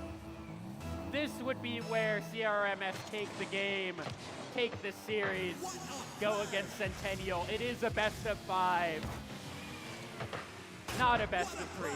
So we still have more Rocket League. Yes. Already 2-0 here for Vista. They want to bring it to a game number 5. They want to bring it to the high schoolers. We'll see if it's just going to be a back and forth game like game number 3. All right, in the air. Already. Implicit Soul trying to get something as Elijah here, as we are seeing a little bit of lull in the action. Both teams playing this midfield ball, seeing if anyone is able to get back or forth, trying to find something, trying to find an opening. And it's a really dangerous part of the game. This kind of, are they able to get it? No, not quite, as it is cleared. Vista looking to get a 3rd one there, but not quite able to get it in. Right there, they were right there for it. Oh, but that's not an open net, as Jets there just in time. All right, CRMS Rain looking, Heck of the Gecko gets a good clear there off of the 50. Corner ball here, could be cleared, could be centered. All right, 3 minutes to go in this game. CRMS have been in this position before. They were in this position and they won the game. And that's just going to be Implicit Soul knocking it in. 3-0 for Vista. He hits it right with that corner and wow. Right off of That the is side crazy. and then knocking it in. Here's Vista went down 5-0 in game 1. They're wanting to do it to them in game number 4, bringing it to a game 5. Let's see, and it's just going to maybe be the repeat. 4-0.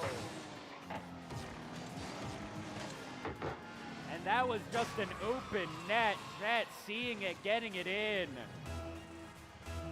2 minutes 45 remain in this game number 4.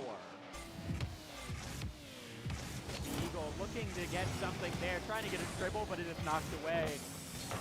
Hector the Gecko looking. All right, it's Right cleared. across the field, he's going for it. It's still centered, could be dangerous. Hector the Gecko, that's a double commit. Elijah has it, trying to get a good clear, but you're seeing everyone scrambling from Vista, getting back, and they're just going to clear it back.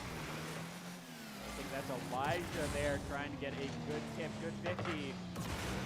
We are back to this midfield gameplay. Rain looking, and it's CRMS. Elijah get one. And that's just sometimes in these midfield plays. When you're 3v3 in the midfield, if someone misses a touch, if you get the weird 50-50, you can just break away with it and put one up. But CRMS needs 3 more just to tie it up with 2 minutes left to go.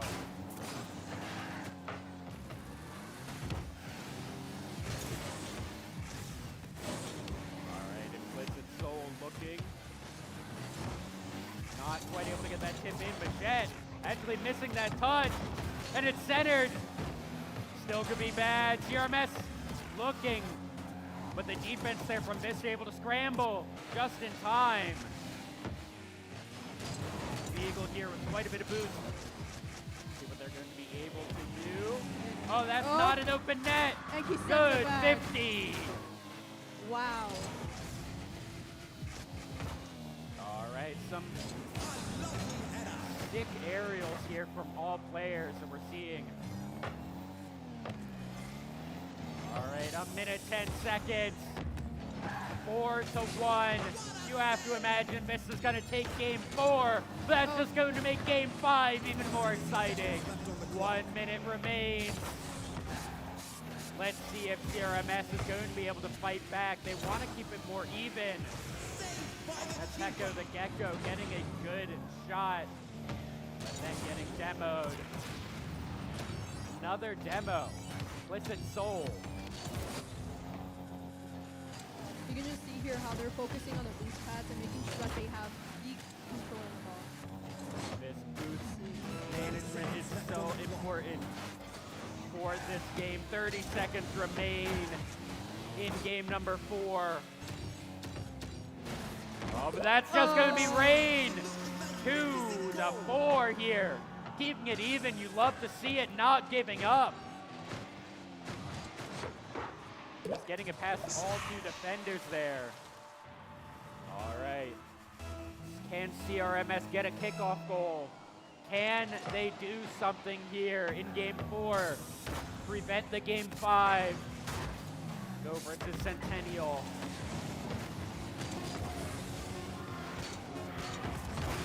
Vista here, up 2.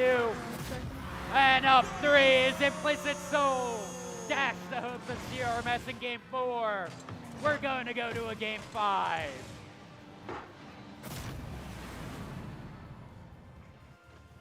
Five seconds remain. It's just going to be a kickoff into a touch to get us to game 5.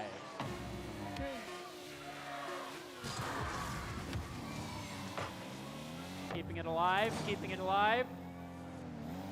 And there we go. Vista take game 4, tying it up 2-2 in this best of 5. 5 versus 2. And you're really just seeing Vista Middle School here.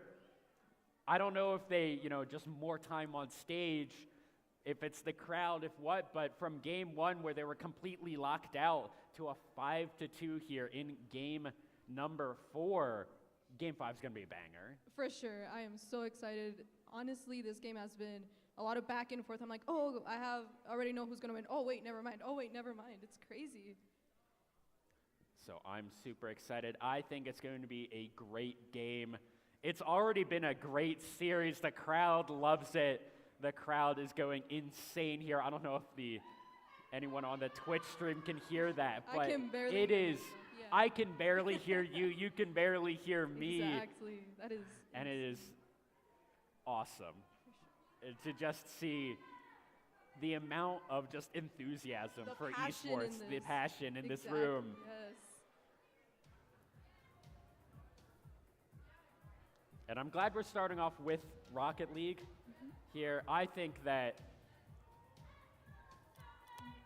I mean, it is the slightly easier one to follow. For sure. So yes. even if you only know a little bit about esports, it's soccer. Yeah, it's soccer, just with cars.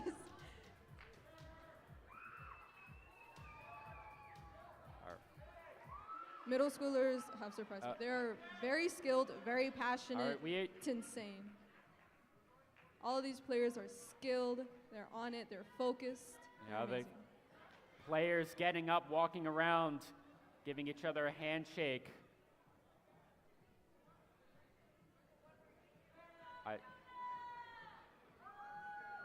I'm being told it's 2-2. Okay. Okay, so it was a best of 3. Camino Royale did win. Okay, so CRMS did win the series. We just got a bonus game in there for you guys to watch. It was super close. Congratulations to CRMS. You love to see the sportsmanship. Vista keeping it close. But if Centennial High School Rocket League can make their way to the stage so that we can get you guys set up for the third Rocket League match, CRMS versus Centennial High School, it's going to be a banger. I'm super excited for it. Do you have any predictions? I don't know. They both played very well. They were very focused, very in there. I'm not sure, actually. I'm so excited. I Can't think wait the to middle see it. schoolers are going to take it personally. But Maybe, we'll have to yeah. see, and we'll be right back after this short break with more Rocket League action. Don't go anywhere.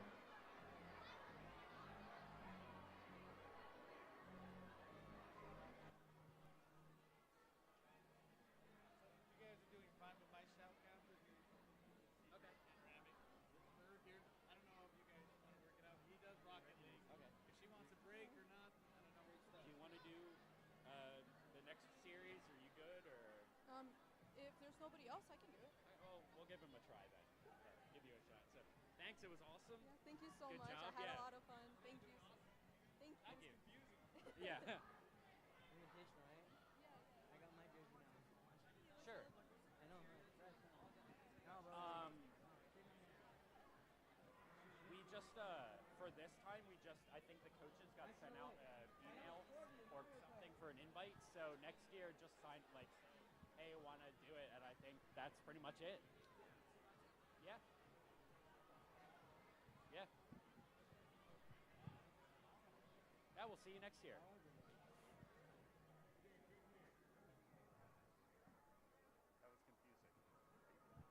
Yeah, I'm trying to figure out how they do the names on the team. I don't know.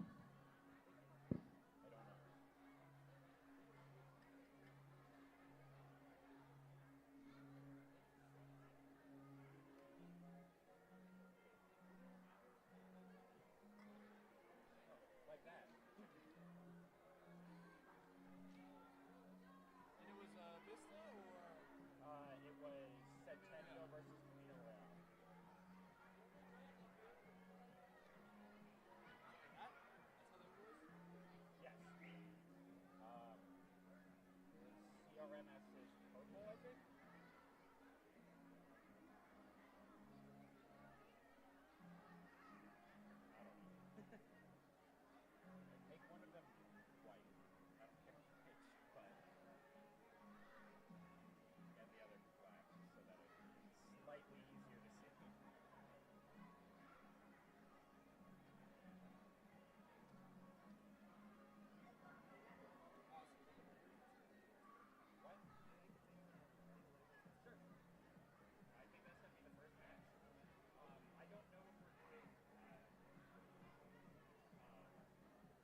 it should always be green.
I'm hot. I will introduce. I know he's a lot of. So I'll introduce me, throw it to you. You'll introduce yourself.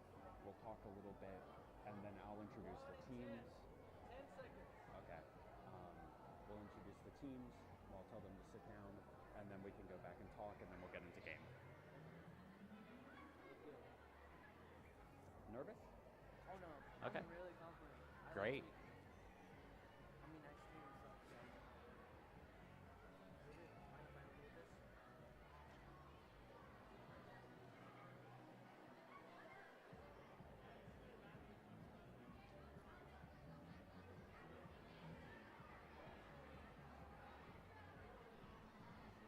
Hello and welcome back to the Las Cruces Public Schools Roadrunner Rally Esports Showcase. I'm still Dieter, and joined with me for this 3-game series of middle versus high school is, Meridius Dominguez. and how you doing today? I'm doing really good, sir. That's great to hear, great to hear. So these two teams we've already seen today. Oh, yes. So I'm really excited. It's going to be Centennial High School versus Camino Real Middle School. This should be interesting. And I think that's going to be a really, really cool show match. Here on Centennial High School, we have Dark 3, Dizzo, Wireless Bot, and Hoshino with head coach Rolando B. And from Camino Real Middle School, we have Rain 23, CRMS Elijah, Purple Turtle, Hecko the Gecko, and head coach Deborah S. So give it up for the two teams. I think it's going to be a really, really great match. And we saw these, middle schoolers play, absolutely their hearts out in that series right before this. So you players can go back to your stations, keep getting warmed up, and we will get into game shortly.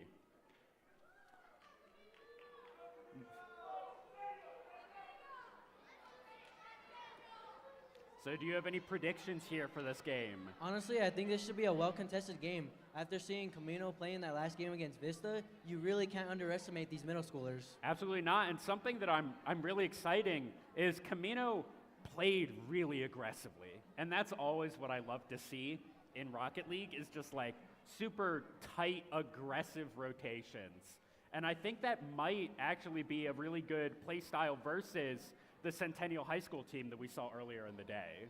Yeah, but then playing that aggressively might be their downfall if they're not careful, of course. Yeah, it could be, but we'll have to see because, that aggression, if you are double committing, if you're over committing, you can be punished. So we'll have to see. But you said that you were in the Esports club, Yes, right? sir. At Las Cruces High School? Yes, sir. All right, so what is your role there? Like, what do you play? Do you play Rocket League or? I play 2 games, actually. I play Mario Kart and I play Splatoon 3. Okay, awesome. Are you on both teams? Are you the coach or? I actually am on both teams. Okay, awesome. And what's a normal club meeting a day to day like at that club? Like, honestly, over there at Cruces, we have the lab open to like a certain day so we can at least get our practice in. Okay. Or even just to play games that we've never played before. And like, we even have a class over there, and it's really cool because we get to learn a lot about the games. And when we learn about these games, we discover that there's actually more to them than we think, actually. Yeah, absolutely. Here, as we can see the crowd at Oregon Mountain, and the noise from all of these students, elementary, middle, high, has been just, the energy from them has just been amazing all day. So hopefully they'll keep it up through this match and throughout the rest of it. As I did just get the thumbs up from production Oh, And man. I see teams getting into the match. Oh, man, it was wild last round. I think it'll be even more because you have a middle school going up against a high school. Yeah, and I think it'll be really cool. I did just get the thumbs up, but it looks like we may need to remake this lobby as one team does not appear to be in, as the other one is, but a couple of button checks here is always good, always staying warmed up. We'll have to see. As we are going to get into this game very shortly, I do want to give another shout out to our sponsors. Of course, the school host, Oregon Mountain High School. I want to shout out also Las Cruces Public Schools for putting all of this on. New Mexico State University, First New Mexico Bank, Riverside Technologies, Inc., RTI Threads, Legion by Lenovo, Asus, Spectrum Furniture, and ViewSonic Gaming. Without them, none of this would be possible. Another quick housekeeping announcement. If you have a red band, a red wristband bracelet, your lunch is at 11:30. So do not forget to go and get your lunch at 11:30.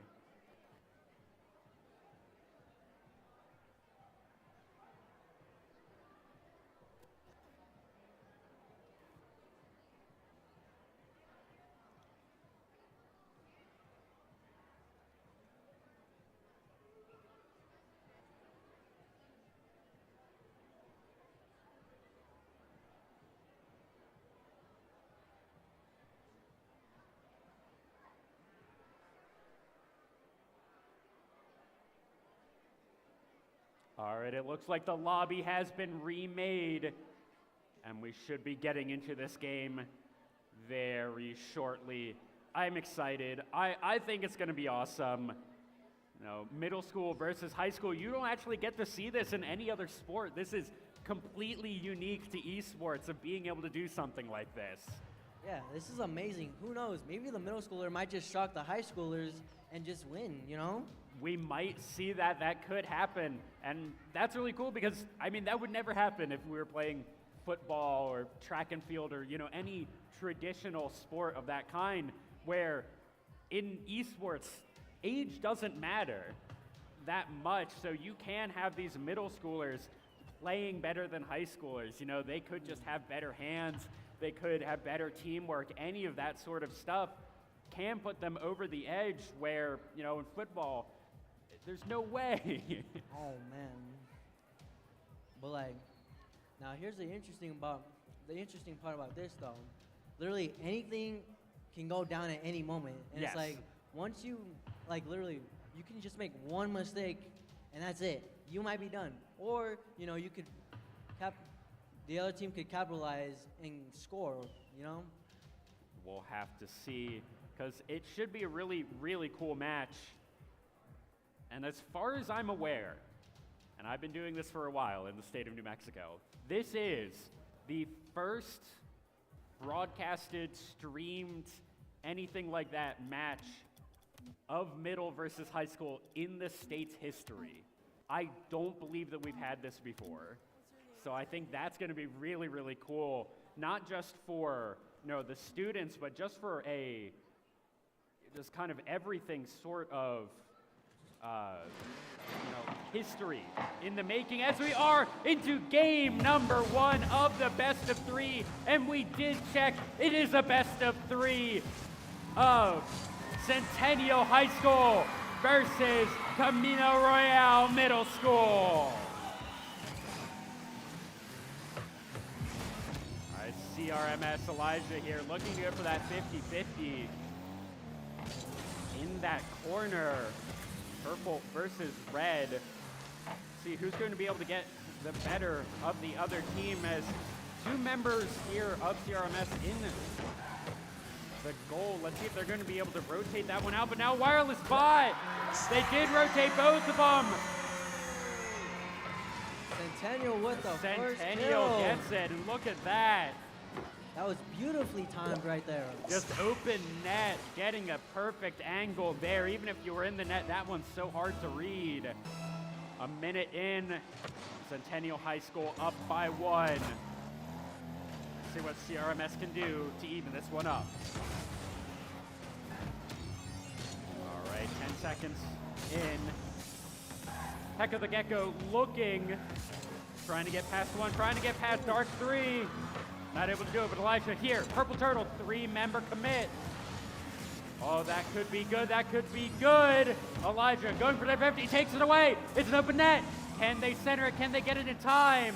But now it's cleared. Heck of the Gecko having to go back, having to clear this one back out.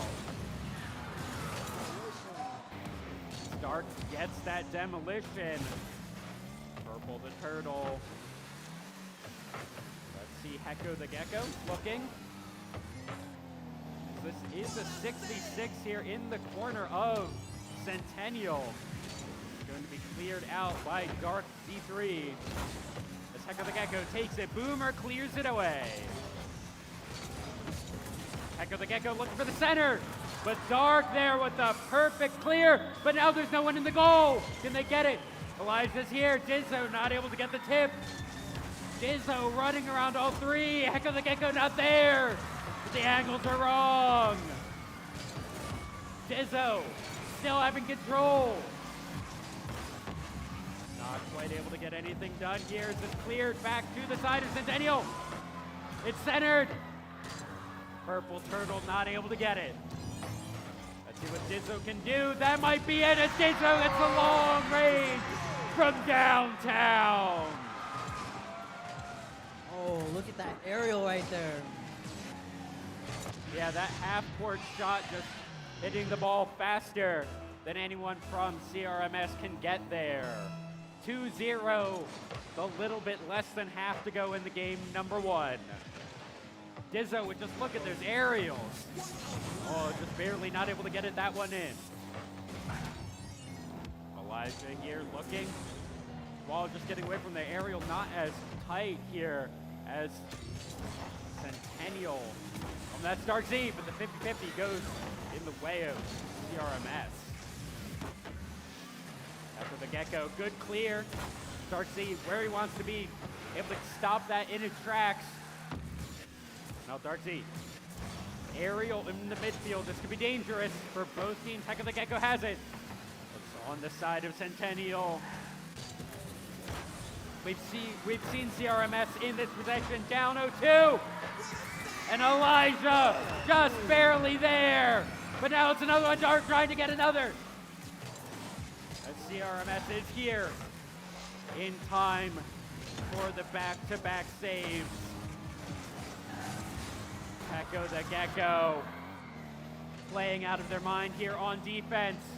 We need someone here to start playing on offense. As Dark just playing super aggressive. Oh, but it's centered. Dark going. Wireless spot, not able to get it in. Great defense by CRMS. Minute remains in the game. Dark Z, what can you do? Elijah looking. Oh, that one might just go in, and it does! As Dark Z3 gets it!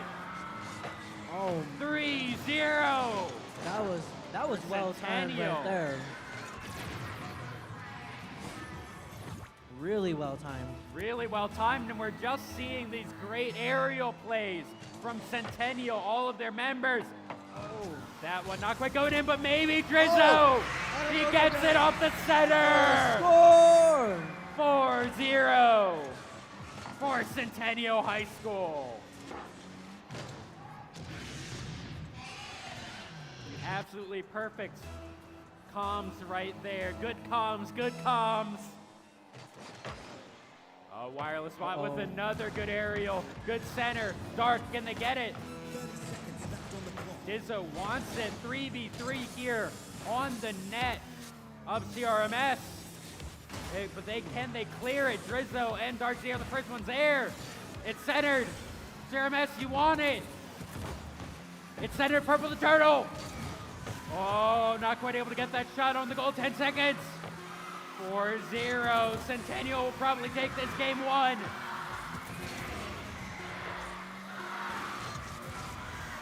And Let's see, and that's going to be Centennial High School taking game number 1 of this best of 3.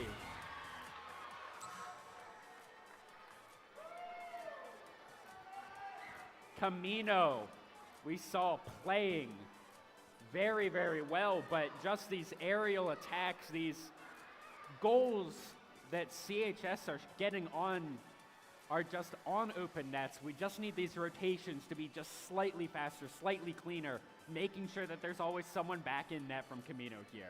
See, I think those aerials are really killing them right there. And like that close shot right there, like don't get me wrong, their defense is really well, but I think they could work more on their offense a little more. Yeah, and I think that's also what we're seeing is in this post-game match, we're seeing 0 shots from a couple of these Camino players, where 4, 5, 3 here from CHS, and we just need to see if CHS wants to play this aggressive, shot-heavy game. I want to see Camino just play fire with fire. You know, hit back. If they want to play super aggressive, play super aggressive. Or even just come up with like the rotation strategy where they go in and out, where they have someone at goalie or Yeah. what. But hopefully Camino figures out something. And I also, you know, you need to keep those comms up. You need to keep the comms good to make sure that those rotations are good. And I mean, I know that these guys are on stage, they're pretty far away, but I mean, I can barely hear you. You can probably barely hear me. This crowd is amazing. This crowd here is today. wild here.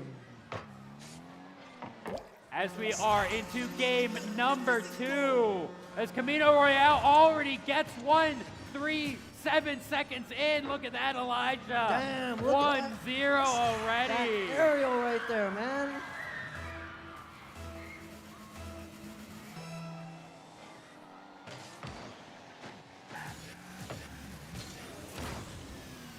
All right, let's see. Camino Royale here. Oh, Elijah just barely not getting that touch. They're 1-0 in the game. Echo the Gecko has it. We're playing just super aggressively already. This ball going every which way, and it's going to be up to the players, up to their skill in the game to know if they're going to be able to get the car in the way, if they know how to read these really intense situations. That's it, centered, and Hoshino gets it. 1-1. Look at that nicely timed aerial and the assist too. Just staying with it, making sure that that goal goes in. It wasn't just a touch. That setup was just wow. Yeah, that was setup was just really good. And that was a classic, just Rocket League setup. You get the center, and then you have another member of the team get it. As Dark Z. Oh, you need to go back to geometry class because that one's not quite it. All right, Usina here trying, but completely out of boost. But now Dizzo, full boost. It's just got to dribble it in. 2-1. Centennial down early, but bringing it back. That mid-air dribble is just something. You love seeing that kind of stuff in Rocket League. Especially you saw they had the 100% boost. They knew how to do it, as that is a weird kickoff.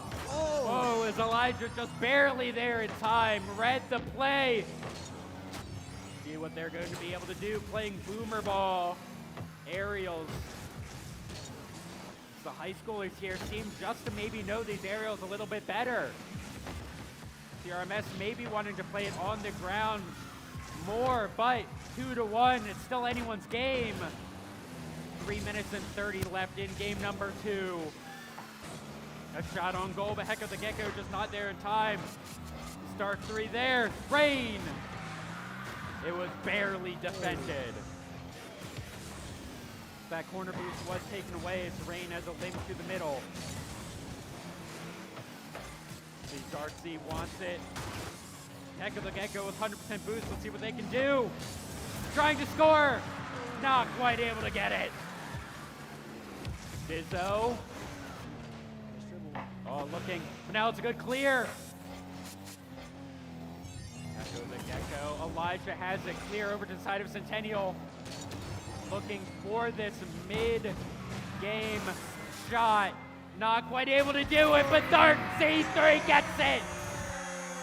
3-1, reads the play, gets it around everyone, and look at that, an assist, and then a touch to get it in. Ooh, man, with that assist was mid-air, too. That was And just here so we're just seeing this Centennial High School team knows these reads and playing so well in these aerial games and these aerial balls. As Rain 23 gets it off the kickoff. A good defense there, but it just set up Rain to just tip it in. But right there, he really took advantage of that mistake he made right there in the goal. And it's still such a close game. One score apart. Oh, this might be dangerous. Heck of the Gecko looking. Starts D3 looking. Gets the dribble. Not quite able to get the read. Trying to center it, keeping it centered. 90% boost to their name. Elijah looking for these touches, looking for these tips in. All right, Rain in goal, trying to get a defense, but not able to get the read as Dark C3 gets it. Oh man, that off the wall and Look into at this, the that's goal. such a hard read to do. Just off the corner right there. Dark Z just playing out of their mind this game 2, 2 minutes remaining. Oh, but that's just going to be another tied up. Bringing it to one score again. Just off the kickoff. What was that? See, but that shot can be sometimes really contested. You don't know if your opponent's gonna go straight at you, or this, or that. They could go anywhere with that shot right there. Again, a one-goal game. Dizzo looking for these aerials. So good, but a good defense by Hecko the Gecko. All right, Elijah. Looking. Waiting for the ball to be centered by their team. Looking for that third man rotation. Let's see what they're going to be able to get. Rain looking. Trying to go for these 50-50s, not quite able to get it, but now Elijah there. It's a neutral ball. You can have it, it's cleared up to the side of CRMS. What's their defense? Hecko the Gecko gets it. Try to clear it, but it's centered. Dizzo knocking to the side. Still on the side of CRMS. They want to clear it. They want to bring this to a tied game, 8 goals. That's what they want. But Hecko the Gecko gets it. 4-4 with a minute remaining. Look at this nicely timed aerial shot, comes from the middle and attacks the goal. You gotta love plays like that. You gotta love it. A minute, 2 seconds remain. Oh, what a tie game. The crowd here is just going insane with the energy. Rain looking for another. Not quite able to get it. Oh, Hecko the Gecko not quite able to do that, but that's now Dizzo has it. Good aerials. We've seen this as a downfall of the CRMS team, but the defense is good. Oh, center could be dangerous. Uh-oh. 40 seconds remain. And it's good, Darcy 3. And it's in with 36 seconds to go. Darcy 3 putting his team on his back. I think he's gotten at least an assist on every single one of these scores of the 5 of his team. 36 seconds. CRMS want to tie it up, want to bring this to overtime. They've been trailing almost the entire game, but a good defense. Hecko the Gecko here looking 90% boost. Oh, but that might be a score. Dizzo not able to get Elijah. Good defense. Rain. Oh, could be bad, could be bad. Centered, cornered ball, 10 seconds. Can CRMS do it? They want to tie it up, they don't want to go. It's still in the air, and it touches the ground. Centennial High School take it 2-0.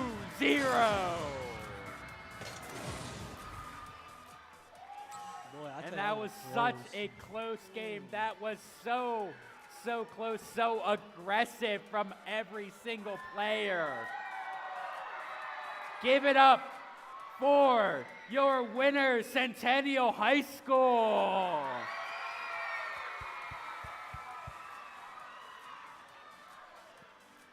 And that was just really clean Rocket League from just everyone there on stage. Just really good. We saw the rotations, we saw everything. And I mean, that wasn't a shutout. Though it was a 2-0, you know, Camino Royale Middle School really have held their own. They really did against Centennial. You know, they really made it a run for Centennial's money, you know? Absolutely. So it looks like we are just waiting a few moments. Here we will present a trophy to the winning Centennial High School team as soon as they get up here with the trophy. So thank you so much for casting with me. It's been a lot of fun. Any closing remarks for you? Honestly, I don't really have any closing remarks, but I would just like to, oh man. Honestly, I would just like to shout out my team and my coach. Awesome. Next time, make it a best of 5. All right, so we will send it over to our host on the stage to present the trophy. They did. I believe that is the Deputy Superintendent of Teaching and Learning, Dr. Wendy Woohoo Warrior, as we do see our two teams shaking hands. So here to present the trophy is Woohoo Warrior to our victorious Centennial High School team.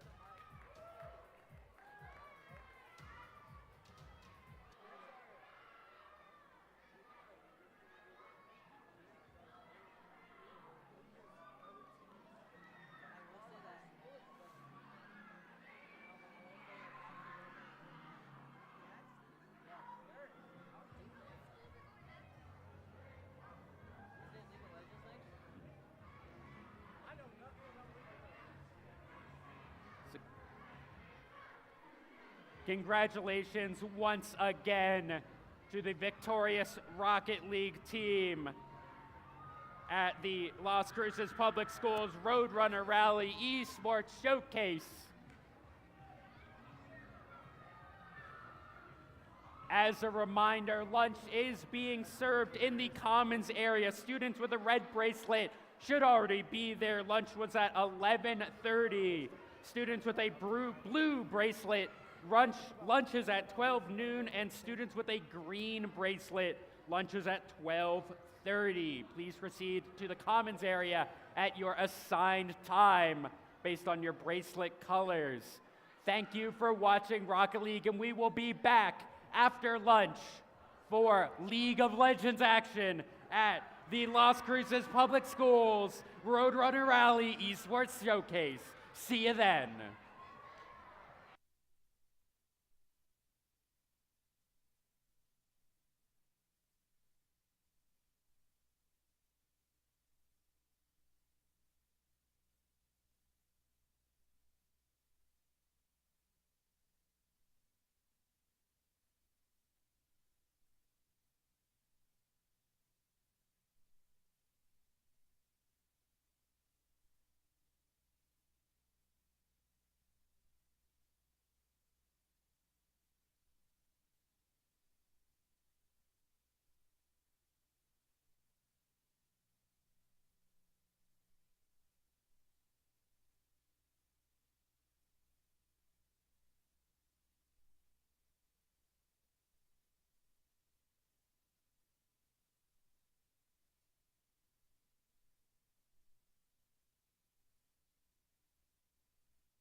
check.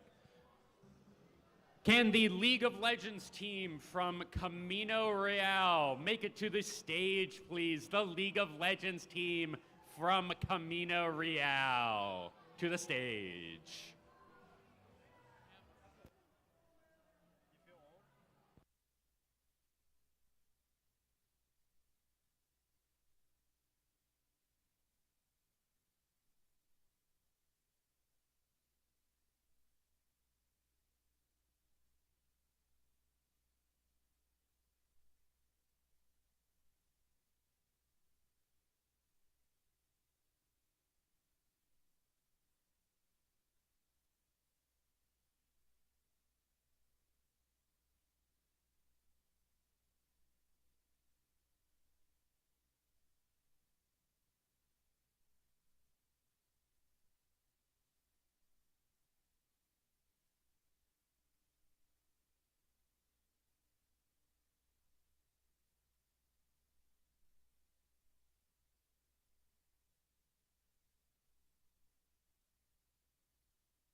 Check. Check. Check.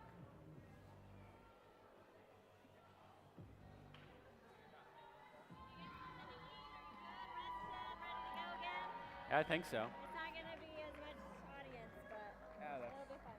I We're don't. about to send everyone back home, but I don't think any elementary schoolers would be interested in League of Legends anyway. So, you know.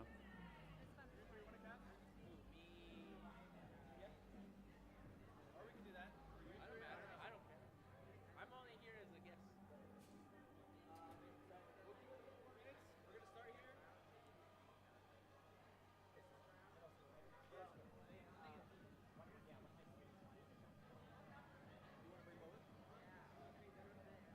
Oh, wait.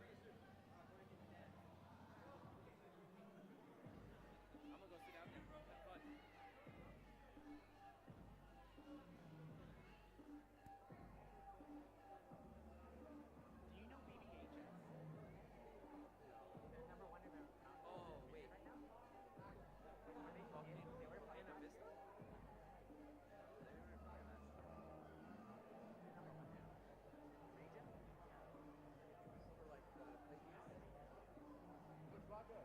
Talk to him. You're one of the cats, right? Yeah. Okay.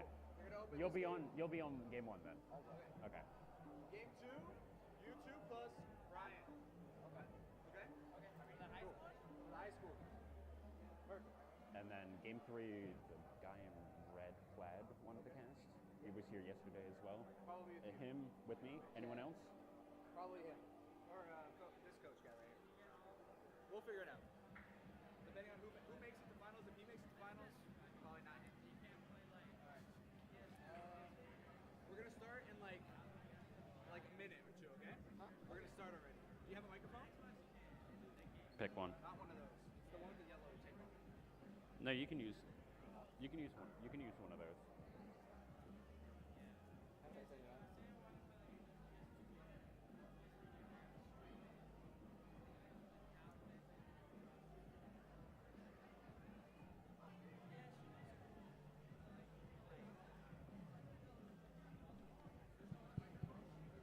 The yellow one? Did you find it? Talking to it? Hello? All right. Alright, we're gonna start in like 5 minutes.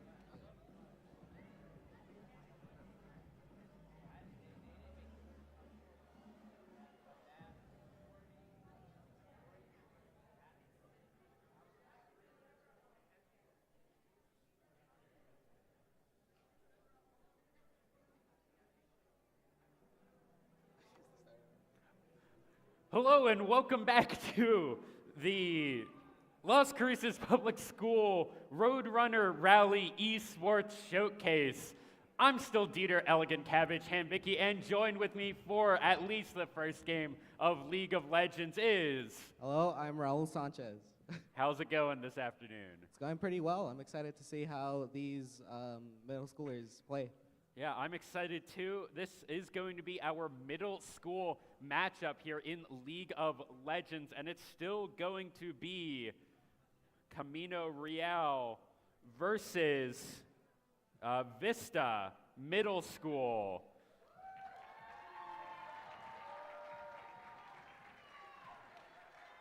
So here on Camino Real Middle School, we have Big Shot and Redoman. It's Perico, Mr. Duck, Smock, an alternate in Mako King 12, and head coach Deborah Safera. And for Vista Middle School, we have Brody Plays 10-11, Lovebug 26, Love Mars 16, Albino Monkey Man 1, and Manny 49ers, Eagle 3, and head coach Joshua Graves.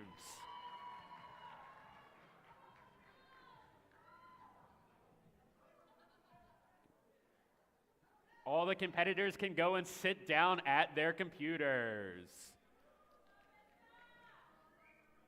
So for these next 3 games, we will be playing, or 3 games. This is a best of 1 for each game. We're still doing middle school, high school, and then the winners of those 2 matches play each other for the semifinals and finals. It is a best of 1 because league games can go quite a while, and it is going to be blind pick for all 3 games. So there is no scouting, no draft.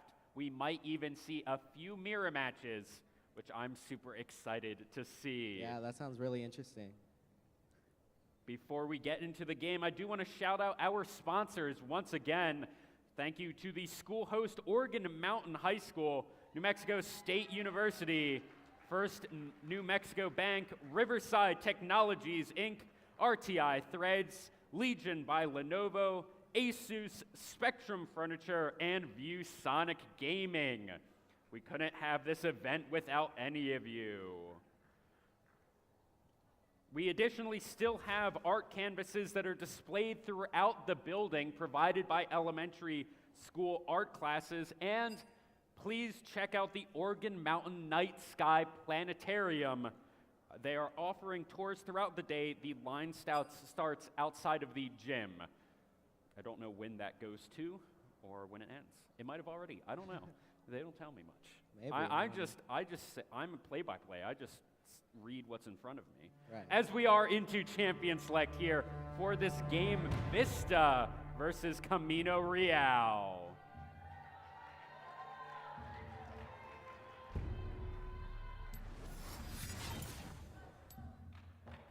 Vista here is on the left blue side here. Diana, Garen, Zed, Caitlin, Morgana.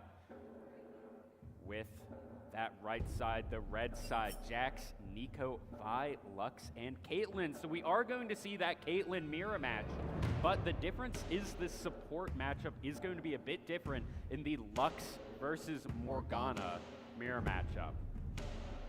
Now, because there is a spectator delay, we are going to be about 3 minutes behind all the players, unfortunately. Yeah. Not much we can do about that. It is built into the client, so we have the next 2.5 minutes, me and you, to talk about this draft. So who do you think has a better draft? Well, I would probably say the red team with Okay. the Lux, the Caitlyn. I think they work very well together, especially the bot lane. Right, that is Camino Real Middle School on the red side.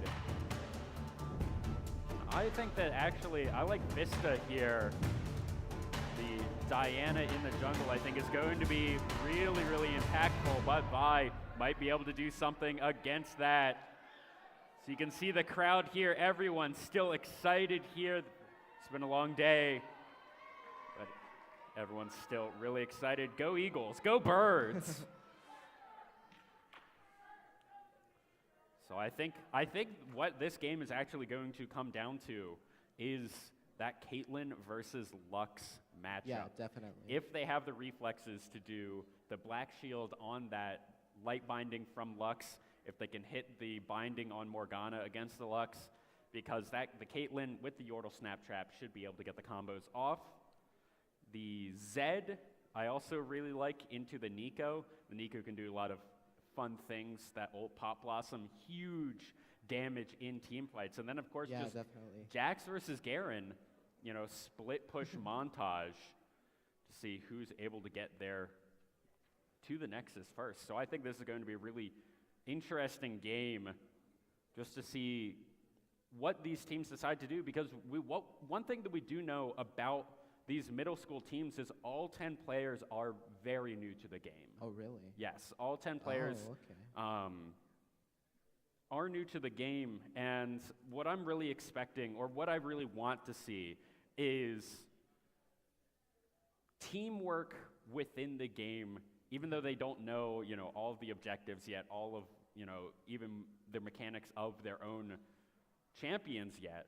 I want to see, call-outs. I want to hear big plays being called out as we're watching. So I'm really excited, for all the collaboration that we're going to see between the teams, the teamwork really shining here as The spectator delay did just tick down to 0, and we should be getting into game momentarily. One more loading screen to go. So who's your main? My main is Lux, actually. Lux, okay. So this is probably why I'm, yeah. Yeah, it should be pretty interesting here to see where everyone goes. I'm expecting it to be a fairly, not boring, but I'm not expecting anything much here in laning phase. I think everyone's going to really be A little more passive. a little more passive, A little more defensive. but I mean, I might be wrong. They might really try and go for these outplays, go for these big plays as Vi passing down here into the bot line. Oh, Love okay. Bugs getting that Roost Singularity, dodging out from that Piltover Peacemaker, but that's actually going to be Oh, that is Caitlyn done. there. Heal already blown by Stormblast. Right, 2 different Piltover Peacemakers used out there, and already 1 heal down. Definitely seems like they're playing more aggressive than expected. Yeah, absolutely. Minions have spawned. That's Vista here on the left side. And what I do also like, I love the teamwork that we're seeing, the Love Mars 16, Love Bugs 26. I don't know if they created their accounts, if that was just, random that they both have, one likes the planet, one loves bugs, but I think that's pretty cool. Yeah, Always definitely. good to see good bot lane synergy. That's one of the things you're always looking to see. Jax going in early, Okay. Ignite. There's Dash Redder, 47, they're up there in the top lane, burning the Ignite early. We're seeing both heal on Eagle 3 on the Garen. Going in there for that Judgment. Instead, Dash Redder actually having both the push and a lot of presence in lane on that Jax. Flash Force from Stormblast. All right, Leap Strike up in the top lane. But not going to be followed up by much, as it's Pacarino. It's Jericho, I think is how you would pronounce it. Eagle 3! First blood. Getting first Taking blooded red there. Dash Redder going down first. Headshot into Piltover Peacemaker. Andrew Noman there up in level 2. Okay, Brody Plays going in. Getting a lot of damage for that Pop Blossom. From that Nico in the mid lane. Stormblast here missing that light binding, stepping up too far, getting punished. Love Mars picks up that one. So far 1 to 2, a 400 gold difference as Albino Monkey Man here going very low versus that blue buff, but knowing what they're doing. Able to get that smite off. Lovely. Still recall, no going for the Gromp there afterwards. Oh, just gonna make Shadow for him now. Leap Strike into the counter strike, a decent amount of damage now. That is Garen going into the spin move, getting a good silence, level 3 to level 4, taking a tower shot as Dash Redder, 47, to run for the hills. Oh, but that might be Brody Plays going down once again to the Nico in the mid lane. Looking at CS across the board. It's about double here for the Nico in the mid lane. 2-3 times the amount in the top lane. That may be Love Mars going down, or Adrian. What is how? Adrian Gnome? I have literally no idea how you pronounce that. Adrian Gnome? Yeah. Andrea don't. He does go down there to the other Caitlyn. 2-1 in the Caitlyn matchup. 2 versus 3. Oh, but this is the first gank of the game. Master Artist here up in the top lane. Misses the E follow, but that's still going to be the red buff burn. The slow, not going to be enough, but Eagle 3 burns the ghost here. Master Artist 22 might come for a repeat gank. We'll have to see. We're also seeing the Diana here doing counter jungling, taking the Krugs of the enemy team here. See if they're going to be able to get any sort. That's counter strike and sleep strike. Ignite going down as well onto Eagle 3, but it's not going to be enough. But level 3 to level 5. It's Perico getting out of there. Flash burned. Albino Monkey Man not able to do anything here in the mid lane with that gank. Lunar Rush just not enough. Ooh, another leap strike into the counter strike. The Eagle 3. That W provides so much tenacity. Master Artist here and Albino Monkey Man walking past each other, not doing all that much. Brody plays, taking a tower shot. Might be able to get out of here. Let's see where the Vault Breaker is. No, flash and auto attack the minion. Tragic plays right there. Amount of boost and singularity damage out from the Lux. Good light binding. Trap probably not available there. Not in range. 90 caliber net to gain a little bit more damage onto that cannon. So that loosened singularity out from the Lux is just so annoying. Another good binding into the Piltover Peacemaker. And just auto attacking down that Morgana. That's going to be a root. That should be a kill. Another auto attack, and it's Perico on a killing spree, dominating this mid lane. Oh, but this is just going to be another kill. Over to the red team. Master Artist there. Finding Diana on that first dragon of the game, picking that one up, stealing it, and taking the kill for their team.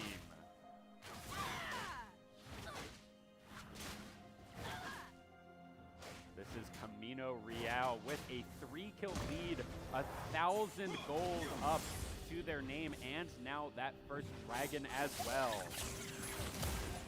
Let's see what they're going to be able to do to snowball this lead out from them.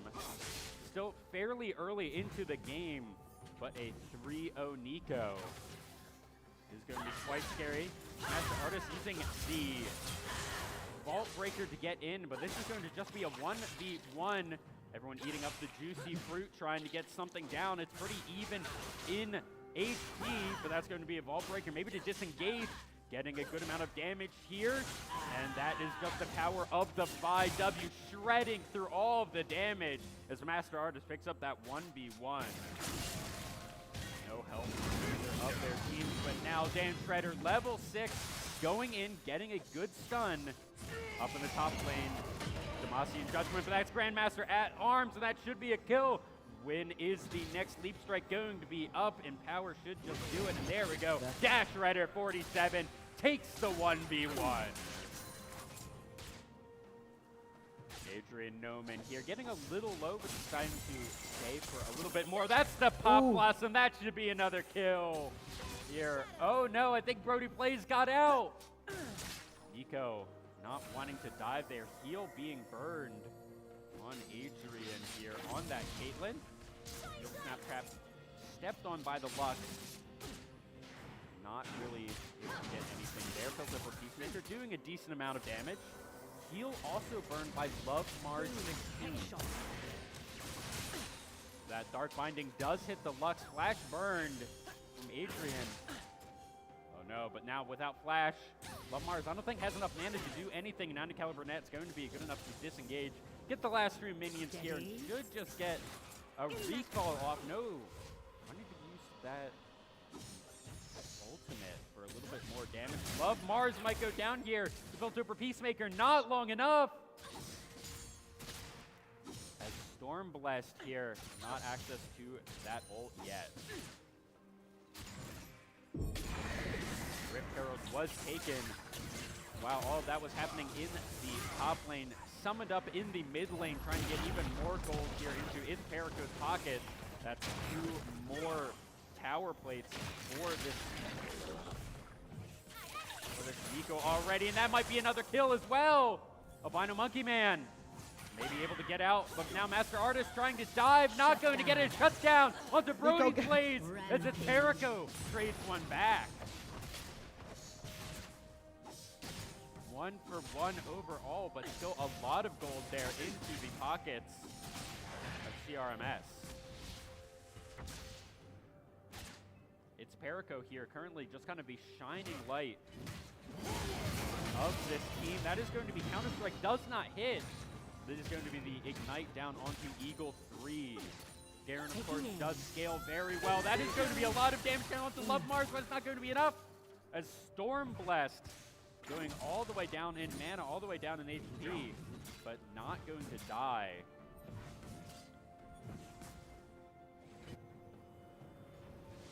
So far, quite a bit of action in this game as the bot lane here from CRMF does reset. Dash Redder, full control of this lane, but has not been able to crack any of those plates just yet. Eagle 3, trying to just farm here under tower. We're not quite able to get that cannon caster cursed. What Dan is going to be able to do, or Dash Redder is going to be able to do up here in the top lane with the lead that they have, a creep for themselves about 20. Yes, it's Perico, unstoppable on the Nico. Dash Redder, both top laners spinning. It looks like it's just going to be the Jax disengaging. Calibrating. I never miss. Blue team's turret has been destroyed. First turret does go down in the mid lane, 11 minutes into the game for Camino Real, who are looking, they're poised to just kind of take over this game. Life binding hit. That final spark hits as well as Dan Shredder deciding to just ignore Garen, spinning away and just auto attack with the passive. Albino Monkey Man taking 2 tower shots. Continuing to counter jungle here is 10 CS up. But he's probably just going to lose this dragon as well as Albino Monkey Man locked up and just destroyed there by the team of Camino Real Middle School. Dash Redder blowing that ult, trying to do something. Light binding does not hit. 90 caliber net doesn't hit as well as all either, but that dark binding does for even more disengage. Just seeing these tilt over Peacemakers going right after each other. Dash Redder trying to find something, but Garen too tanky. Not going to go for that dive.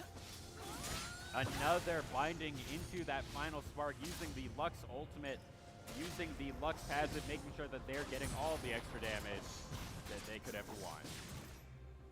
Love Bugs here staying around. Oh, that should just be a kill! And that ace in the hole is good! The Adrian Omen gets there second. Stormblast there, accidentally taking a tower shot. Should be fine. Brody plays here, maybe in a little bit of danger. Pop Blossom was already used by It's Perico. We'll have to see what ends up happening there. Jax still very scary late game, even when behind. Stormblast still taking a lot of damage off of this tower. Dash Redder using the Ignite, but now the both junglers have found each other in this red side jungle, but Brody plays this here as well. Master Artist may go down. That's the death mark. That's going to be Zed's first kill of the game. 2-4 on that champion. I already got one at some point. Not the first kill, but well, Zed here, 2-4. Should be pretty good for themselves. As that was happening, Garen went down on the top side as Dash Redder's just going to have the time of their life knocking on this turret.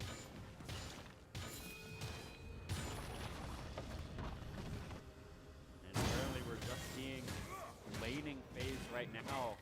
And I really just hope that, do you think that we're going to see laning phase just continue until someone hits the Nexus, or, are we going to see these champions unlocked and moving around the map? I do believe that we're going to see laning for quite a bit for continuing. Okay. Although I am loving how aggressive everyone is playing. It's definitely a very entertaining match. Yeah, objective bounties are available now as we have just hit 14 minutes. Turret plating did go down. It's Perico trying to just continually harass this Zed under tower, but the Zed does have Duskblade. That is the only item that they need to be a menace in this game, but Albino Monkey... Albino Monkey Man 1 in the middle of 2, not quite able to get anything, is just going to get demolished by Adrian Omen. Trying to find something, had access to the ultimate, decided never to use it. Maybe thinking that they were dead either way. Not quite able to find anything as it's Perico just destroying these turrets, destroying the Zed. 6-0 and 0. Excellent shot. Camino Real here running away with this game very quickly. 4-14. Here, let's see what Vista is going to be able to do to get any of these counterattacks. Adrian Omen and Stormblast very, very low. But Albino Monkey Man using the ult does not hit. It's Perico going for Lunar Assault into the shield, trying to get something. And now up in the top lane, Dash Redder on a rampage. Albino Monkey Man using the Ghost, might be able to get it. Getting that Crescent Strike, trying to find something. Stormblast very, very low. Deathmark coming down from Brody Plays. Might be able to get something, but that's going to be a 90 caliber net right into Brody Plays. Dodging. No, not dodging out. That final spark, a 1-for-1 overall. Stormblast gonna flash out and head for the hills. As the second Rift Herald of the game, that's Stormblast just walking into Albino Monkey Man. Albino Monkey Man is just gonna take it and run away. As that second Rift Herald of the game being summoned up in the top lane, taking that tier 1, looking for a second charge on tier 2. Seeing if they can crack open this base. They don't even need that first charge. They might even be looking for that tier 3 for that extra inhib charge. That's Eagle 3 ignited, burning down. Ball Breaker doesn't quite hit. Not willing to use the Vi ultimate to overextend, not knowing where anyone else on the team is. As that is just going to be the Rift Herald charging once again. This may be the inhibitor getting charged by Shelly as well. It is slightly alive. This is going to be a third charge. And it is! Inhibitor down at 16 minutes and 40 seconds. They're trying to keep Shelly alive, trying to keep it to hit this Nexus turret as well. The Albino Monkey Man going to just get burned down here by It's Pecorino. Oh!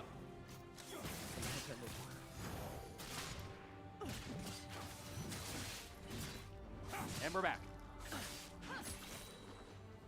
Alright. It's Capiro going into the 1v1 here by Albino Monkey Man. But Albino Monkey Man might have bitten off more than they can chew. Trying to get this, but it's Pekaro. Godlike. 7-0-0 on the Nico.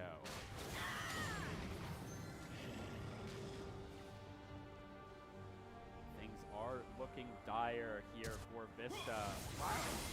Why Vi? I'm not entirely certain why. Here, as that third dragon of the game is being started by this bot lane here of CRMS.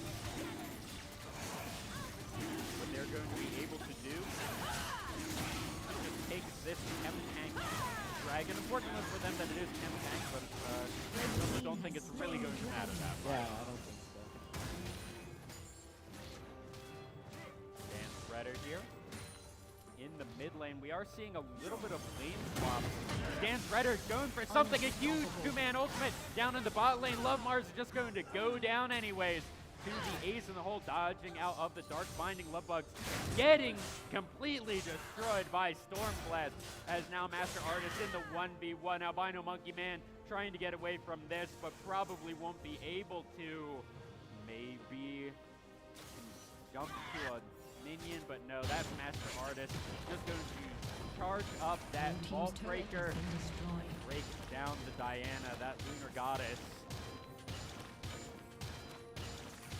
And Shredder now taking the second inhib of the game. He's not even worried about Eagle 3. Love Mars having to flash in a straight line. Try and dodge out from that Lux ultimate, not quite able to do it. As now Super Minions in two different lanes to the side of Vista. Oh, Dan Shredder going in, getting a counter strike onto one, onto two, Eagle 3. Nexus sight, but not quite able to do it. That's going to be the Dark Binding. That's Lux going down. Albino Monkey Man trying to find something. The next Crescent Strike should be able to do it. No, using the ultimate, that Lunar Downfall. But while that's happening, the base is in shambles. Dash Rider going to take this one, going to take the game for Camino Real Middle School.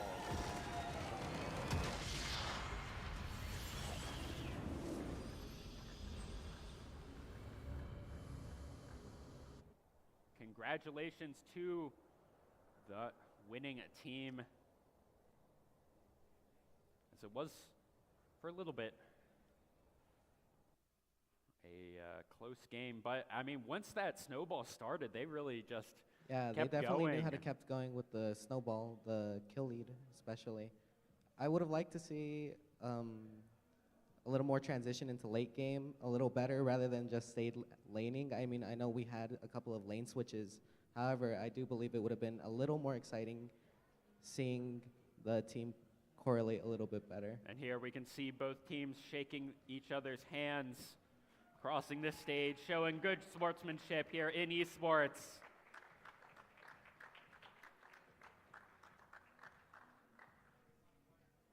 As that was a good showing of middle school League of Legends. Something that I don't think we've ever had here in the state before. I don't think so. As they will go against the winners of the next match, which will be La Cueva High School versus Oregon Mountain High School. Thank you so much for casting alongside me. It's been a lot of fun. Any closing remarks?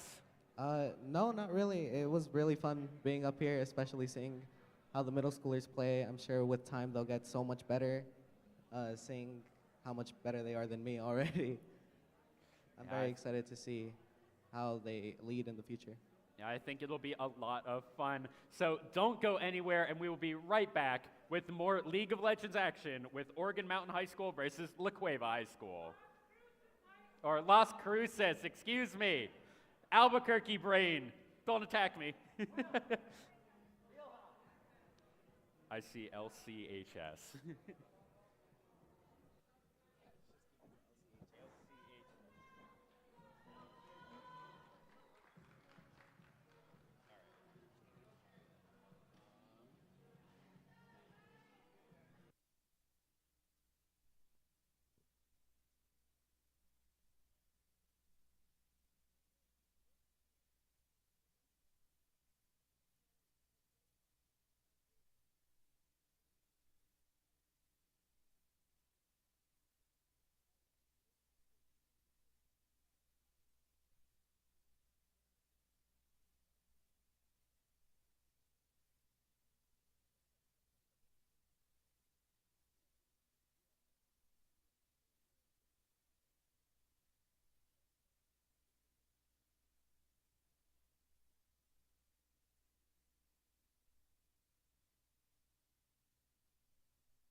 Mic check on, great. Oh, there we go.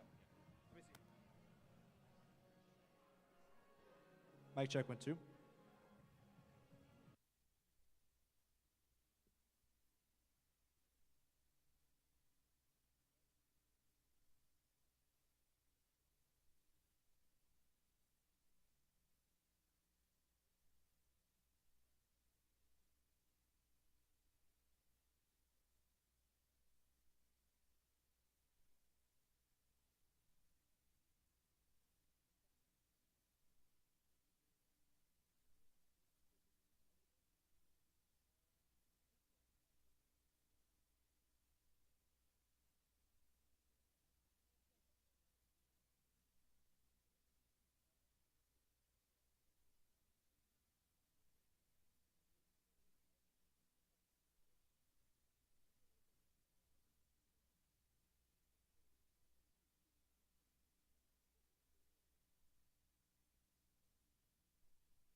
Mic test 1 2.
Ladies and gentlemen, welcome to the 2023 Las Cruces Public Schools Roadrunner Rally Esports Showcase. We got some unfamiliar faces up here today, so we'll introduce ourselves. I'm Ryan Pac-May, and I oversee NM State Esports. And here with me, I'm Kevin Fan. I'm also one of the advisors for the NM State Esports. And I'm Patrick Baca. I'm just a local guest. and we're coming together here to give you some awesome League of Legends gameplay. Today we have two Las Cruces Public Schools high schools going at it, 1v1. We have here Oregon Mountain High School and Las Cruces High School getting ready to get into draft here, and we're really excited to see what they got today. Coach Baca, I know you played both of these teams before. What do you think you're looking for going into this game? It looks like they're brand new teams. Well, not brand new teams. It looks like they've got some more talent with them, and just kind of excited to see what the drafts look like. Meta's really weird right now and super straightforward, so kind of seeing if we go with meta picks or if we go with what's comfortable. And Kevin, I know you're talking about a lot of certain picks there that are at Worlds. What are you excited to see in this game? Are you looking for some spicy picks, or it doesn't matter to you? I'm really hoping to see just a bunch of explosive gameplay. We've seen a lot of meta picks and stuff. Everyone copies the pros. We don't want to see that. We want to see fun, exciting, wacky games. We want to see comfort picks. We want to see the 1v1, no interference from the jungler type gameplay. Yeah, and both of these schools made it to the state tournament, right? And I believe in 2022, or this year actually, 2023, they were both there. Yeah, they made a present. They both made it to the top four, made it to semifinals. They're both very talented teams. They've got a good roster, and they understand the game. They know how to play, and they understand what's going on in the map. We'll see what it looks like today. It's a new year. Yeah, I'm really excited to see both of these teams. I know Las Cruces High, they don't have that mid laner anymore that really, brought it together for them at the state tournament. So we'll see how that goes. But both teams have lost some seniors, so really excited to see how that goes as we get ready to get into draft pick here in a bit. But here we have some of the player names and coaches and whatnot. But what do you think is exciting about? What do you think is exciting about that Las Cruces team there? What do you see them? Did you see them play in the fall or anything like that? What No, are you looking forward to? we didn't get to watch a whole ton of what was going on in the fall, but I know that they made the Play VS there into the Mountain Region playoffs, which is super awesome, along with Oregon Mountain.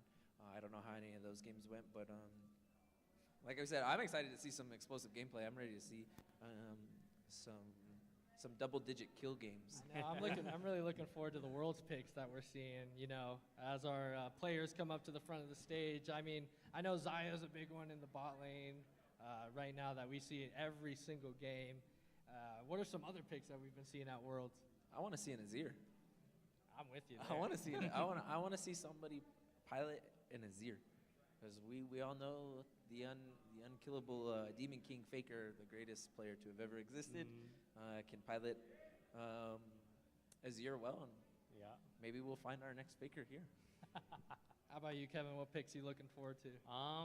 I always like watching the real skilled mid lane matchups, right? Of course, Azir, one of my favorites to watch, especially really good players, and so, of course, it looks like our teams are ready, and so. Let's jump into our introduction. So here we go. On our left here, we have Las Cruces High School. We have Twaz, Warded Elf 99, Hogwarts 380, LCHS 1 Red, and Remy Girl Mia, along with Artie Sauce, and your head coach, Jorge Robles. That's your Las Cruces High League of Legends team. And over on Oregon Mountain High School, we have Luna Law, Shyla Girl 06, Toe Buskus, Rumptown, Dirtbag Dom, and your head coach, Michael Safera. Give it up for Oregon Mountain High School, League of Legends. All right, players, make your way to your seats and let's get into draft. And as we were talking about, we saw Zaya a lot in Worlds. And you mentioned Azir or Silas or Azir. Azir. You like Azir? Azir's a good pick. As long as I don't see Oriana again, That's all we're gonna I see. think I'll be okay. How about you, Kevin? Anything special? Nothing too particular. I definitely want to see how the team comps come together, you know.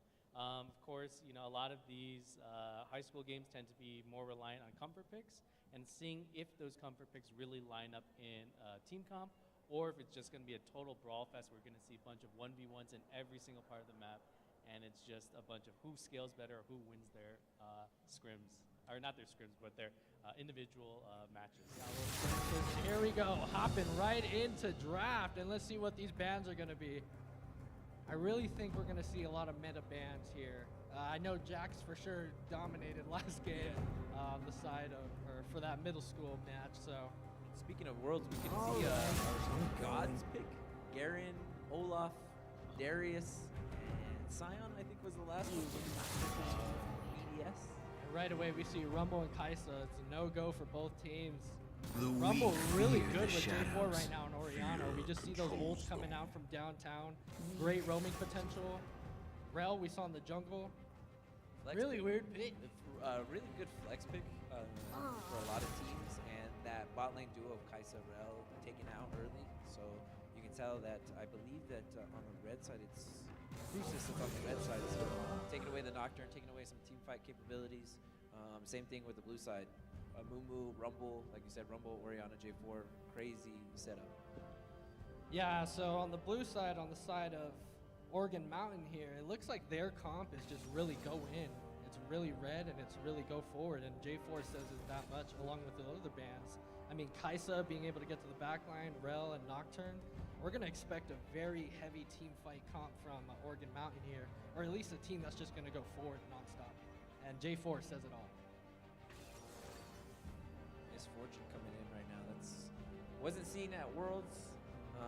She's kind of in between builds right now, but with the way that Ghostblade is working right now, see if it's a Ghostblade pick or if they go with press the attack and go with the crit build Misfortune. But Nautilus. Yeah, no, Nautilus pick and the J4, you know there's only one key, and that's the W key. Everyone's running forward. You know, Misfortune have a really hard time healing. Nami, of course, there to help try to at least make some space for the MM to give her time to at least throw her ulti or, you know, kite back with some of her hail of bullets. We were talking about spicy picks, Oh and my we're bringing out a gosh. new champion to Fury. That's definitely one of them. I mean, Nefiri, solo queue menace, has held a top spot in solo queue for multiple patches. Just insane champ. People still don't know how to play against her, but one thing you do know is when those dogs are locked in, they're coming after you, and that goes well with this comp. So Oregon Mountain's obviously saying we're moving forward, and that's what we're doing this game. I really like the Aatrox ban. Aatrox menace in the top lane, doesn't matter what meta. It seems like he's getting the new please nerf Aurelia treatment. So please nerf Aatrox. Yeah, but we're noticing some pretty nasty ults already from the side of Las Cruces High here. I mean, Nico MF? Gosh, that's tough. I mean, I think we're going to have two really heavy team fighting comps from both teams. And I'm just going to be interested to see what these last four picks are going to be. But Zaya ban, we said it. Broken pick. I mean, when you have a root and when you have an ultimate, you can boost your attack speed, it's just not okay. And it seems like we did get a lot of like meta bans. Rel, Kaisa, Zaya, Aatrox, Rumble, Renekton, Kayn, even in solo queue is pretty big win rate right now in solo queue. So the Malcolm, that's a meta pick, standard meta jungle pick right now. So, it's interesting. I really like both team comps right now. Las Cruces team comp looks like a lot of let's wait, bide our time, see if we get a good MF ult on, and a lot of damage. And like Casante pick. Sells that one. Yeah, even more dive all in. And coming from Las Cruces High, though, you can see there's a lot of peel potential, a lot of disengage. You know, Maokai throws the ulti down, locks down the entire all in, and basically allows for MF to kite things out and really do a lot of damage, take her time, and really dish out a lot of that potential damage of, you know, stacking up her passive, you know. But of course, you know, Jin locked in here too, a pretty all-in-y ADC. Just try to do as much damage in your first opening burst and then go from there, you know, figure it out afterwards. Jeez. Yeah, we got some picks here over on Las Cruces High, though. I mean, Ornn and Maokai, they got the best front line you could ask for. I really like that draft. That is a complete, we're going to wait till mid-game. We're going to wait for everybody to get about 2 or 3 items, and then we're going to force and bring a fight. And with Ornhorn and a Maokai ult coming at you, it's kind of hard for a Jin, I think. It's got to be some pretty good positioning on the side of that Jin, and Jin's going to have to wait for a couple items and move forward, but it's an interesting team comp from Oregon Mountain. And here we have one of them waving. Hi, Mom. Waving for the camera. They weren't really supposed to know that they're on camera, but they figured that out pretty soon, pretty early into this event here. But 3-minute delay as we wait for us to catch up to the game here. And honestly, I didn't expect both comps to be so team fight oriented. I mean, J4, Jin, Casante, I mean, both sides are ready, and I mean, they're really well thought out comps, I think, in my opinion. I think the interesting one, the most interesting pick to me at least, is the Jin. That Jin ADC, he's not really meta right now, and to me he doesn't really fit the comp.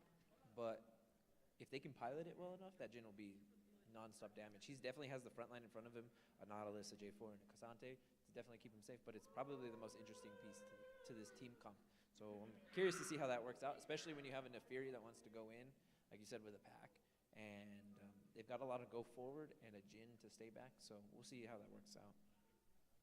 Yeah, and I think there's a lot of, I think that's a big comfort pick there then, Jin, because it does, yeah, you have a good point. It doesn't really work well with the comp.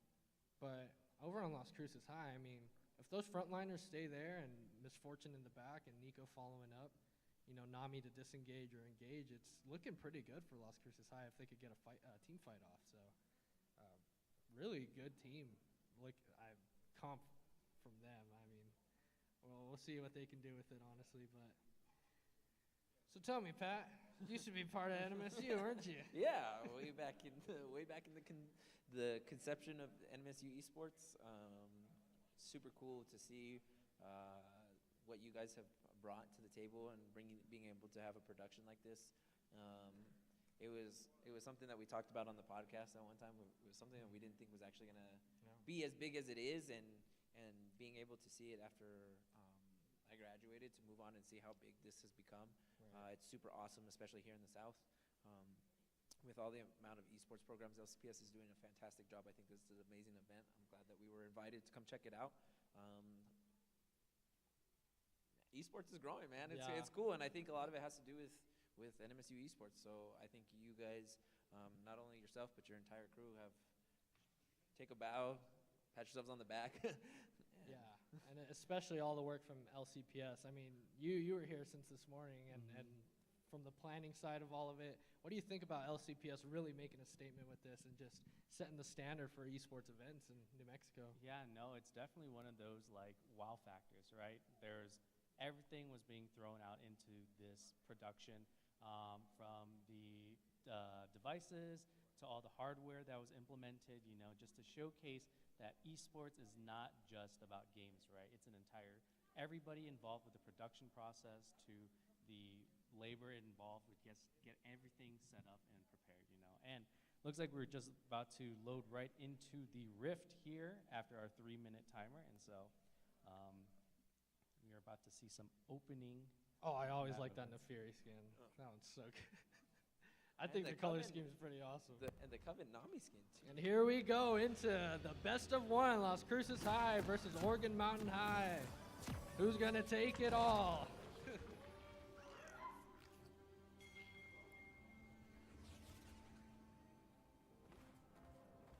So already here we see both teams making their way to their lanes. Let's see if we could get an early pick from Nautilus. It doesn't look like it. They're gonna 5-point. It looks like a standard. It looks like a standard boring 5-point. Yeah, I don't. Nothing nefarious going on. See what I did there? Good job. 30 seconds until minions spawn. Well, it's gonna be hard since it's a best of one to take big risks. I mean, this is it. You make a huge mistake this game, it could snowball out of control and it's over for you in a best of one. So we're going to see a really safe start from both teams, and I think that's probably the best for both of these comps since a lot of them are online. A lot of these champs are online at level 6 anyway, so no need to rush through lane phase or pre-lane or anything like that. So minions have spawned. I think we're going to get our wish of it being a super pop-offy game around the midpoint because of the team comps, right? Like we were saying, Ornhorn and Maokai ult, even a Nami wave coming in. Yeah, no, you definitely are going to see, once the fights are going, it's just go. You can't back out. J4 EQ's in, and he can't go back. You have to keep going, keep fighting, and everyone, hopefully the rest of the team is there to follow up, keep up the damage. J4, one of those really explosive engagers, right? And especially with the early on ganks that he could do, it's one of those we're going to see if he can do make an impact faster than a Maokai.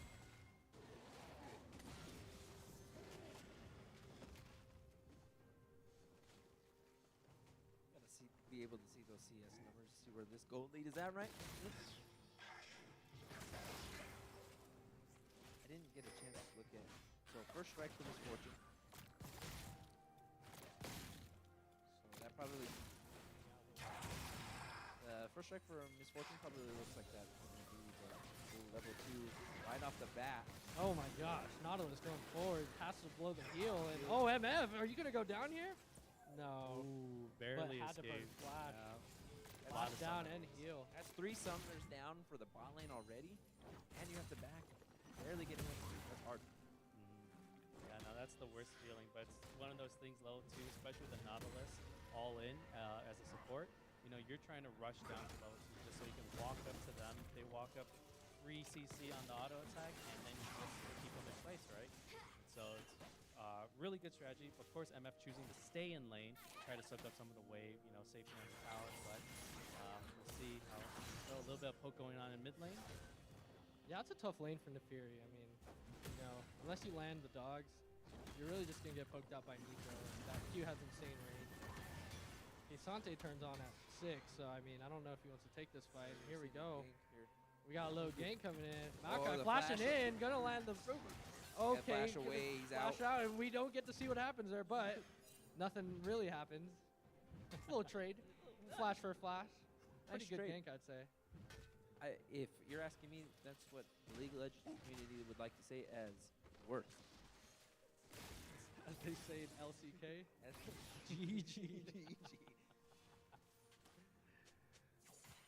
Not yet, though. We definitely just some early flashes. We definitely saw that Nico in the middle school game, which was wild to see, landing all of the E's and then hitting some pretty good pop blossoms. Nico ult. So I like to see how this Nico stands up to him. We already saw a pretty good Nico already, so. Yeah, it looks like Asante opted to walk back to lane, especially with the awkward positioning of the wave pushed up the turret. Save that summoner for more important fights, especially when it comes to dragon control in a couple minutes. But it looks like Horn is slowly and steadily pushing that wave in. But, it's always been in the worst position as those top laners. You lose that advantage or positioning, and you end up just having to walk of shame back to lane. Yeah, so pretty standard lane phase right now. Some flashes blown here and there in bot lane, top lane, but so far, we're really waiting for the show, which is level 6, and that's when we'll see them, both teams contest for Dragon here, we'll see them contest for Rift Herald, and see where we go with pushing in side lanes and towers and whatnot after level 6, but we're now pretty standard laning. Nefiri's just always going to dodge that E. But still, not getting poked out as much as you would think. Oh, caught on cam. Yeah, we're seeing some kind of gold deals be built up, down, especially in the bot lane. Jin up about 15 CS now.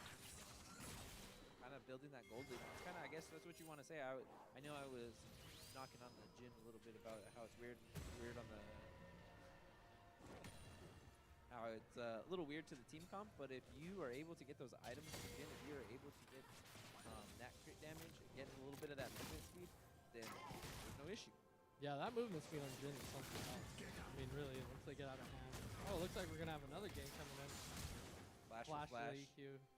Nothing happens there. Good try.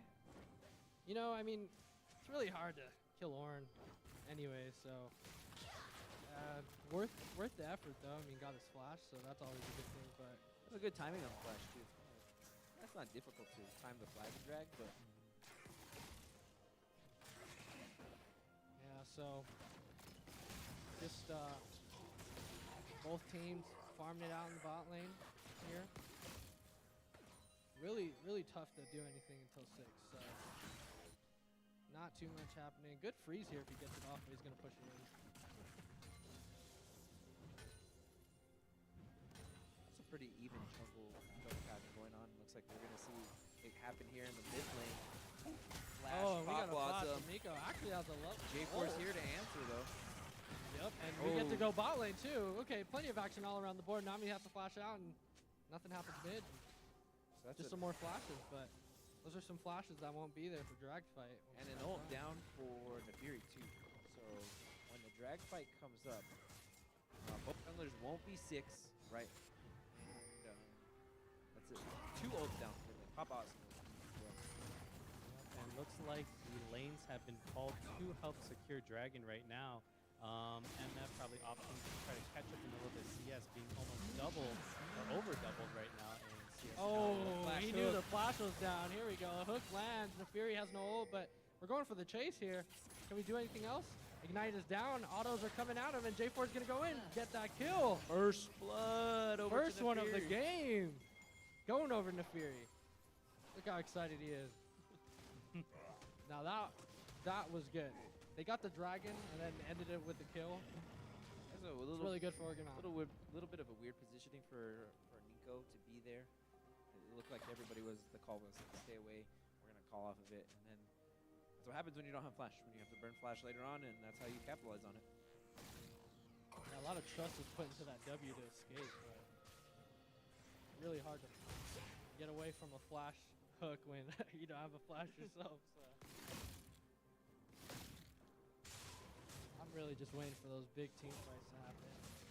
Yeah, it looks like bot lanes are still hovering around at level 5. And so it looks like it's going to be a little bit slower. Jin hitting level 6 right now, and of course pushing the MF, and Nami forcing them back right now.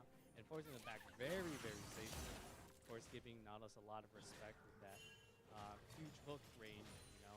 And especially with the hitbox on that, you never know, you randomly just get pulled from through the minion wave into an engage that you don't want. Yeah, and gosh, they have so much rift control here with all the wards. I wonder if they're able to get that too. And clearing out vision is a good thing, right? It looks like the next setup is going to be Rift Herald. It's a big ticket item here. Oh, Where's big the fight. Flash away. J4's ult is not going to get anything, but Nafiri ulting on. Horn coming out. Oh my gosh, Maokai is going to barely get away, but here's the team fight. Ornn, you're by yourself with Nico. Pop Blossom goes and off. Here comes the bot Isn't going to lane. get enough damage, but J4 is going to live, it looks like. Will he, though? They're chasing him down. Oh, It's the a 4v1. sidesteps. Nico, you're by yourself. Oh, no. Oh, no. It's Oh, down she here. out. Oh, She's my out. gosh, and she gets away. Oh, and the hook coming in. Spoke too soon. Wow. And that is a 3-0 sweep at the Rift Herald. Is that going to be Rift 4 side of Oregon Mountain? I had hope there. Nico was so close to this. Yeah, no, definitely breaking ankles with that vision in the bush right there. Dodging a couple of important skill shots, but ultimately that Nautilus hook is still a very, very large skill shot that you have to dodge. Yeah, Oregon Mountain's up 4.5K right now. A little more than that, but they are up with the gold and they're dominating this early game so far. So interested to see where the Rift Herald goes, but after that, it's looking a little tough for Las Cruces here. They got to do some work with all their ults and really put them together. Rotate that MF up to mid or something so she's not stuck down there. Yeah, we see a 5K gold lead already at 10 minutes. So that's kind of not a big mountain to climb back, but early, it's definitely, there is a lot to happen, right? There's no towers taken down. You only lost Dragon because they didn't take Rift Towers off of that, so there's still plenty of gold for you to catch up. It's all about taking the good fights and the good trades. Yeah, and I just feel like I've seen this Oregon Mountain team or bot lane pushing up to Las Cruces High all game. I mean, it must be tough just always being pushed in like that. Against the Jin though, which is crazy. I think a lot of it has to do with the Nautilus priority, right? The heavy engaged support champions are super good right now.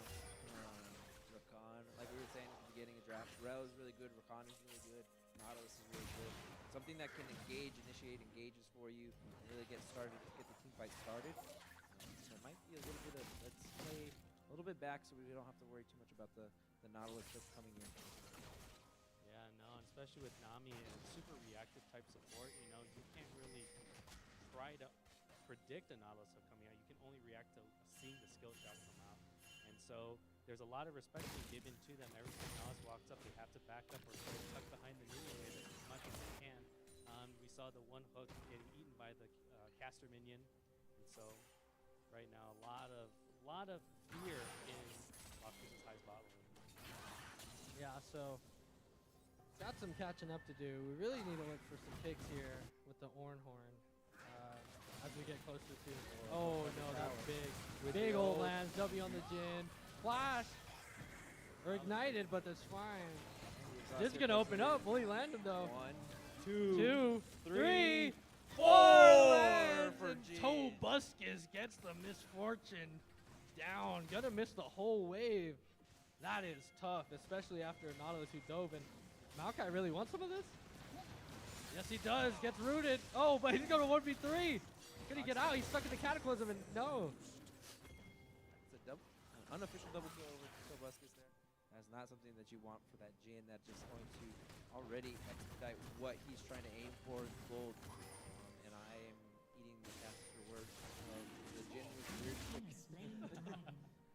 Yeah, no, but it is one of those things where it's like that Nautilus is doing a lot of work, getting those engages, and Jin from downtown can follow up with a root of his own and really continue the fights, even though there are plenty of theoretical disengages from the Nami.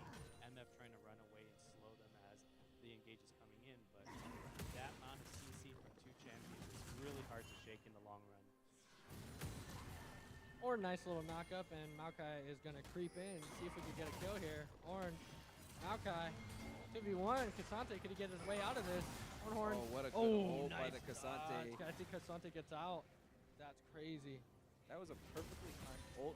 Dodge the knockup from the Ornhorn. Well played. The ability is insane on that champion. I still can't believe this champion exists, right? Why he's still meta. Yeah. Yeah, to have that much mobility and durability later on, and damage. It's like, that is tough to deal with if you get ulted by that. Especially if you're jungler in the Baron pit and you just get ulted away. So we're starting to get see some of the first items come out. Clips for Nefiri and Stormrazor for Jin. It looks like oh boy, fight here for Rift Herald. This is where you're gonna get some of that gold back. So always give. Maybe not. Las Cruces High sticking around and they don't want the heat. Oh, Ooh, Misfortune's gonna flash away, but Jin with the fourth. Pop blossom goes off. Here comes Las Hits Cruces one. High. It does land on the Fury, but bot lane still fighting, and here we are at Rift, but I don't think too much should happen here unless the Fury ults in. Here we go. Oh, and the turnaround. The Fury. Ouch. Rumptown. On the Fury. On the Fury. really putting in some work there. Nico, the only one that lives in this entire situation. Both bot laners died. It's a 4-0 lead down in the bot lane for that Jin. Red team's turret has been destroyed. 10-0. 10k gold lead. It is not looking too good here, but there is hope with that pop blossom. Oh no, MF doesn't have a flash here, and Jin's gonna catch up with the root. Tobuscus, yet again. The max range trip. Oh no. And And we were just seeing Oregon Mountain really late on here mid-game. I mean, they're all activated. They're up items. They're up gold. The only hope here we have is to really get some picks and stop fighting from the side of Las Cruces High. Pardon the interruption, ladies and gentlemen, but if you happen to be parked on the east side of the school in the fire lane, we need you to move ASAP so the buses can get out and run their routes. Again, if you are parked on the east side of the building in the staff parking lot in the fire lane, you are blocking buses and we need you to move so they can get out. Thank you. And here we are, back at it. Wrong lane. No, but I think it's going to be really hard to come back from this one because at this point, once first tower's down, it's going to be nothing but team fights. You're not going to be having these isolated 1v1s or 2v2s with jungler support. A lot of it's just going to be a lot of team fighting or just 4v4s, 4v3s, just trying to push their advantage and push down turrets as a team. So it's going to be really hard to get these 1v1 fights that they're really hoping to try to claw back in. Oh, MF all by herself. Oh, MF doesn't have flash there. Goes down. Fury on the board with 4 kills. We got Maokai again. Picked off. And Tobuscus. He called out the Jhin, but the Jin's doing some damage right now. This is the root there. Opens up. Curtain call. And it just seems to be pick after pick all around the map. Those are some that we were saying that Las Cruces kind of needs to settle in, get your gold back up, farm a little bit, make sure you get your items. Right, we're barely getting to some of our laners here, and getting caught out like that doesn't really help you out too much. Yeah, this Nafir is really getting out of hand. I mean, in comp play, you know, doesn't really exist, but you know, we learned in solo queue when you got 4 kills and you're ahead in item, and you're almost finishing your second, and your laner doesn't have an item. It's looking tough. So this dragon's looking to go over to, as a pick comes through. Oh gosh, Pop Blossom lands on 1. That's pretty good, but and we got a big MF ult from the back, but oh no, the Fury and Tobuscus just gonna run him down. And Rumtown picking up his 5th from Unstoppable. Usually you're seeing this position where a mid laner should be able to one-shot any support, but when you're barely doing a third of Nautilus' life total with your full combo, it just feels kind of bad as a mid laner. You know that you're way, way behind, and it's just going to be praying you can drag this out to 55 minutes and try to get an even footing. Horn. Misses. Wide right. We'll get him next time. But to build on top of that, that fight and that little choke point is actually like the fight that you want to take if you're Las Cruces, right? That's a Nami ult, you get a Misfortune ult out. Oh, EQ misses, but doesn't matter. Cataclysm's down. Tobuscus, that's the root. And they're going to turn around. Well, they get the first kill here. Las Cruces High, they're on top of it. Tobuscus is going to get away, and Maokai goes down here. The tree is cut down by Cassante. Nice little bubble. Benton else. J4's out too, and they just couldn't group up fast enough. And would have been a different story if they were together maybe, but gosh. Las Cruces High a little late to the party, and they're down. This team comp has the ability to really come back, especially like in the choke points. They have the choke points to really get in, right? The Nami ult, the Maokai ult, right? And then a Misfortune ult, like we were talking at the beginning when we were talking about the draft, right? These are things that can get you back into the game, but you really got to find those moments to really get a good team fight on. I haven't seen a really good team fight from all of 5 of them connected. Yeah, no, it seemed like initially when J4 went in, there was a call of either backing up or go in, and so split decision making from Las Cruces just made them lose out on a free kill on the J4. Oh no, Nafir's gonna go. Jhin tier 2, Pop Blossom is just gonna land on 1. Oh, it doesn't matter. Here we go. Orin in the back line is gonna get shredded, and MF though with the big ult is gonna hit 4. Oh, and that's all they got though. Jhin, curtain call, 4th land. Tobuscus. Nico's the only one that gets out, and the call is to go to Baron. And that was a well-coordinated fight there from Morgan. Able to That was all vision based, right? That's all support vision based right there. You can look at the vision score of 44 inside of Tyler Girl for Nautilus. So. Yeah, Coach Baca, you owe Oregon Mountain and Tobuscus there an apology. I owe an apology for the gin. On the TP award. No, not like this. Not like this. But Oregon Mountain already on to 2 items each. You know, I had hope for that MF-ul, and it was hitting 4, but it really just tickled. Okay. Big TP. All right. Let's see this Baron push. And let's see Las Cruces High get a kill here. Oh. Here we go.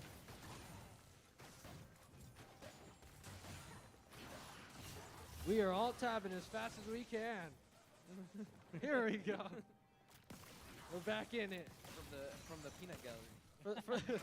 Thank you, audience. It's the professional League of Legends players down there from NMSU. Hey, for the record, game's still going. Big fight coming here. Oh, Cataclysm comes down. Oh, no, here it comes.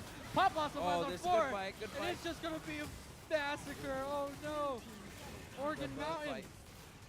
Oh, they're just going to Furies nonstop and Tobuscus from the back. Triple kill for the Nefiri. That was really good cattle. That might be GG. That was, you know they got a kill, though. They did. Las Cruces High on the board with the kill. J4 going down in that team fight. And you know what? It was a tough one, and, you know, best of 1 and all, but, you know, Las Cruces High gave a good fight, making it this far to the tournament.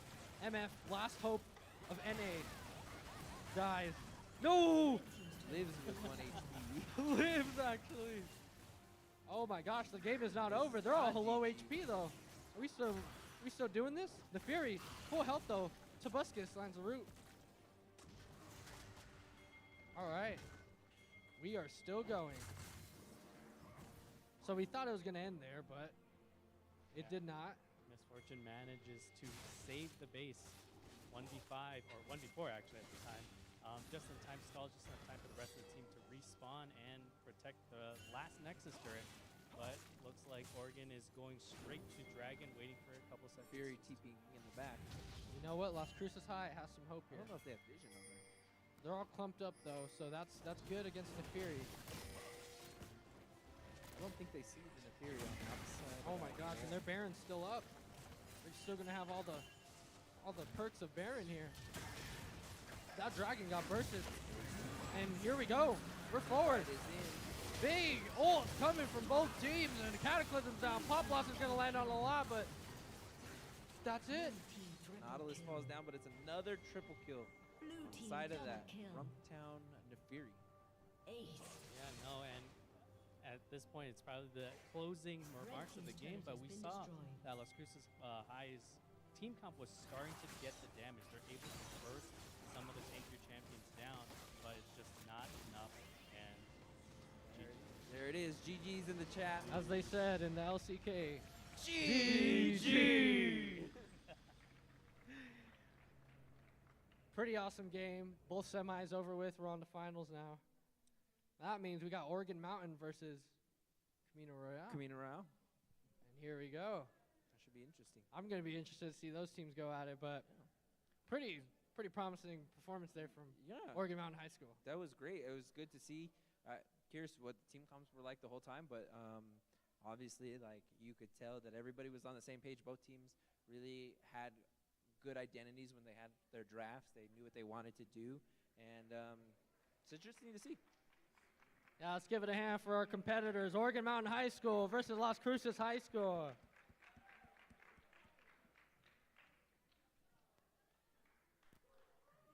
So that wraps up the high school matches, and now all that's left is the middle school and the high school.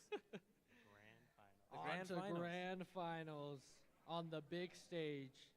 Who will take it all? I'm going with the middle schoolers. Well, gentlemen, thanks for casting with me. It's fun. Glad we got to talk that through. Any last remarks?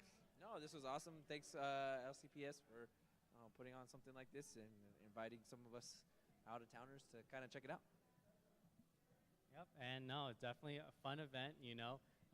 Looking forward to any more esports events that will be coming the rest of the year and into the next semesters. And so, All right, thanks for watching that game. We're going to take it to a break before we get to the grand finals.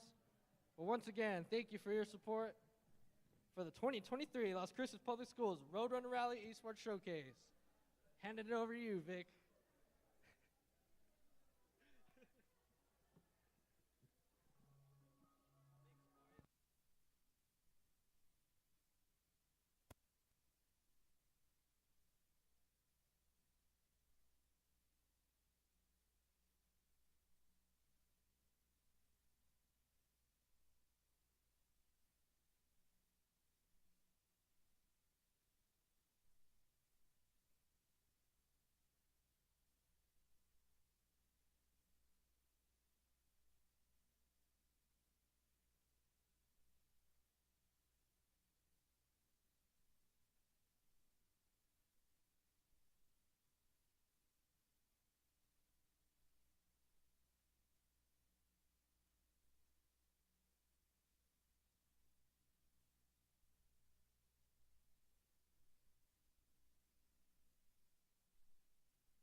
Hey, welcome back, guys.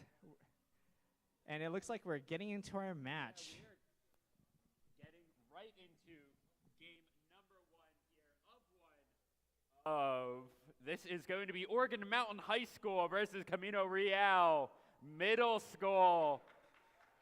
Here at the Las Cruces Public School Roadrunner Rally Esports showcase the grand finals for League of Legends.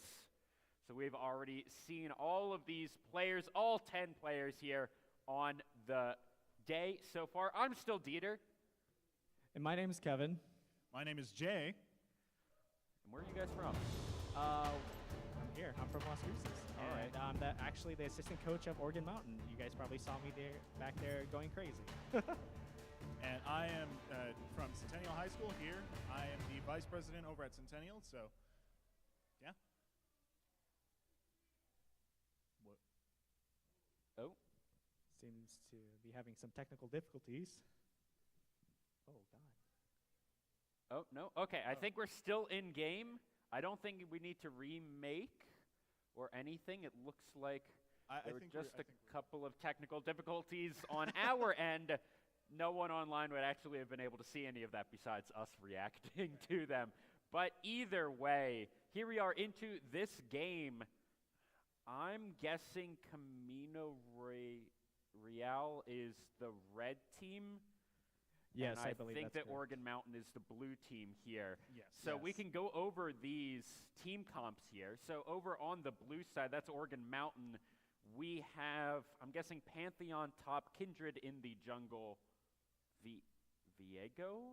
I believe that's Viego mid lane. Is that a Viego That mid? is definitely a Viego Or is that mid lane. or is that Kindred top and Pantheon jungle? This is a very interesting. I know their draft. That's definitely Viego mid. All right, that's Viego mid, and then Kog'Maw and Seraphine in the bot lane. And then over there on Camino Real, we have a Renekton top by jungle, Nico in the mid lane, and then a Caitlyn Lux once again, which I did really like. Yeah, it was very good gameplay on their part during that match. It was definitely a very the usual bot lane pick that I see in most of my games. Very powerful, very heavy poke damage. Yes. Especially once you get the light binding into the Yordle snap trap, that's at least one headshot that you're getting off with the Caitlyn, if not more. I am hearing the teams still talk to each other, but it sounds like we lost in-game music. Oh no, we're in spectator. That's why there's no music right now. Yeah. 3-minute delay really throws me off sometimes. Yeah, it really If does. only Riot really needs to just get rid of that. Like if you're in tournament draft, if I'm making a custom game, we should be. Why would I ever care about the 3-minute delay? Right, yeah, exactly. And So, yeah, that's always weird, especially. But I think most places don't do production or anything, so it would just be a random tournament. But either way, 30 more seconds. Who do you got for winning this one? I just have to support my home team, Oregon Mountain, you know? All right. Jay? For me, I believe Oregon Mountain might win. Okay. However, the interesting pick coming from Camino, it does look like they have some good potential to get some picks off them. And what I actually like about the Camino draft here is the Caitlyn Lux is going to giga outrange that Kog'Maw Seraphine in lane to the point where that probably is unplayable for the Kog'Maw. We'll see if that's actually how it plays out in real life, but we'll have to see with that. Knowing my ADC, he's probably going to get a couple of kills. We will have to see, of course, but we now are into the game. Game number 1 of 1. Oregon Mountain versus Camino Real. Let's hear it. Welcome to Summoner's Rift. All right, looks like a standard 5-point here. Camino Real. That is looking like a Viego mid lane right now. That is a Viego mid lane. That is something that I guess you can do. I didn't know we were still stuck in last season. Was that something that people were doing last season? People were doing that last season. Okay. Yeah. I Very took interesting. a little bit of time off of this game last season and must have missed that. Oh yeah, the Viego damage output last season was insane, especially paired with Kraken Slayer. Minions have spawned. Disgusting. I mean, one of the other things that we are seeing here on the Oregon Mountain side is this comp is so low range. The longest range here is going to be that Kindred with a couple of stacks and that Cogmaw with the W on. I guess you have Living Artillery with the ultimate as well, but I don't really think that's going to be doing all that much.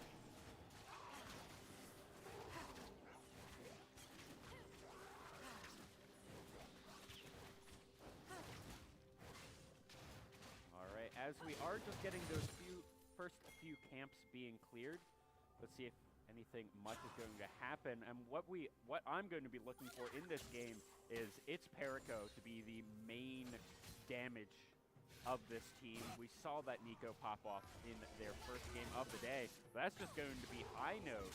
Doing quite a bit of damage there from Sheila Gerlich. You're seeing Renekton with quite a bit of rage stacking up right now. Trying to get a little bit, but that's just going to be them going down. First blood, DK. The power of that Pantheon in the top lane. Pantheon has been a menace lately for low elo. So some good poking power right there. Yeah, it's just good when you can just stun your opponent and then just queue them for like that's a half root. Patron Dino Man trying to do something, but Tabusca's going to take that one. Might take another double kill there for that Cogmaw. I believe they have a good advantage by just rushing the Caitlyn. Yeah, they know Caitlyn's outraging them, so they're just gonna go in. Yeah, and I mean, once they got that root, it's going to be pretty difficult for the Caitlyn to get out. Of course, they could have probably flashed here. Dirtbag Dom finding Master Artist 22 in the jungle. Dirtbag Dom actually really forcing them out. Red buff difference here. That is going to be the Vault Breaker in, but it's just too much damage already going down as Dirtbag Dom takes that one and should already have one stack to the Kindred. Now coming around for the mid lane, it's Perico. Can they do anything? Missing the Q. And Rumptown takes that. 5-0 so far for Oregon Mountain. Right Mako and execute. Looking for the fast back. Yeah, the fast back. Oh no, Stormblast actually not going to be rooted. And that may just be a kill going back. Tabuscus, no! Able to get out just the flash right there. Unfortunately, the Yordle Snap Trap I don't think was available, maybe didn't go down, as that Cogmaw counted 2 HP it looks like.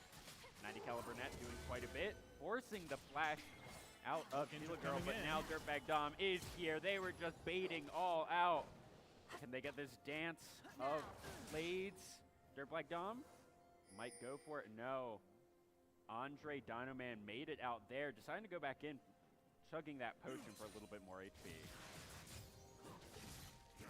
Now up in the top lane, Mako King getting a decent trade here. It is Ignite to Ignite, baited out that Aegis shield. Is that a Glacial Augment I see on that Renekton there? Yeah, that was a Glacial Augment on the Renekton. Something I've not seen before, I don't think. Okay, one slice, one dice. Mako King might be able to get this one. Oh, but that's going to be the Comet Sphere, and it doesn't land! Flash for it, but Mako King still. There's the Comet Sphere, and it's going to just take the Croc to the grave. That Pantheon kill take ability is really good, especially since it deals more damage when a player is low health. Let's see, Vi here trying to get something done in the mid lane. Vault Breaker just going to be used to push out this wave. Get that Nico to safety. They want to back. DK probably going to just take this first plating up top. Reset. A teleport by Renekton coming from second tier tower. It's Perico dropping that Ignite down onto Rumptown. Not really able to do anything as now Andre Dino Man almost getting a really good combo there, but Sheila Girl taking that one. 4-0 and 1 on the Cogmaw. Oh, but now Master Artist is here. That's a double kill onto the Seraphine, but now Master Artist has to get out of here. The Spectrum Maul going to be taken. Rumptown turns into Vi. Oh, here comes the rotation mid. It's Perico. All three. Oh, that's the flash file into everything there. Tobuscus by just Pantheon. takes it. Now DK using the ultimate up top, the Aegis Shield doing quite a bit of damage as DK on a killing spree. As every lane, every position here winning from Oregon Mountain. 6 minutes into the game. This is a good rotation by Camino. So low level.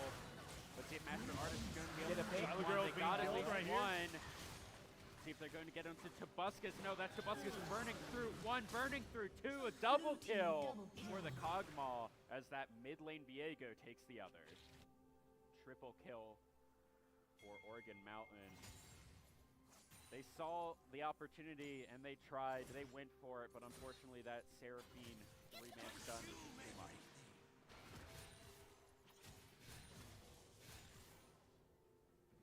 Here already having to wish for a couple of desperation plays, I think, for Camino Real. Oh, and that's just going to be a dodge out by Rumptown from the ultimate on Perico, trying to put the team on the back now.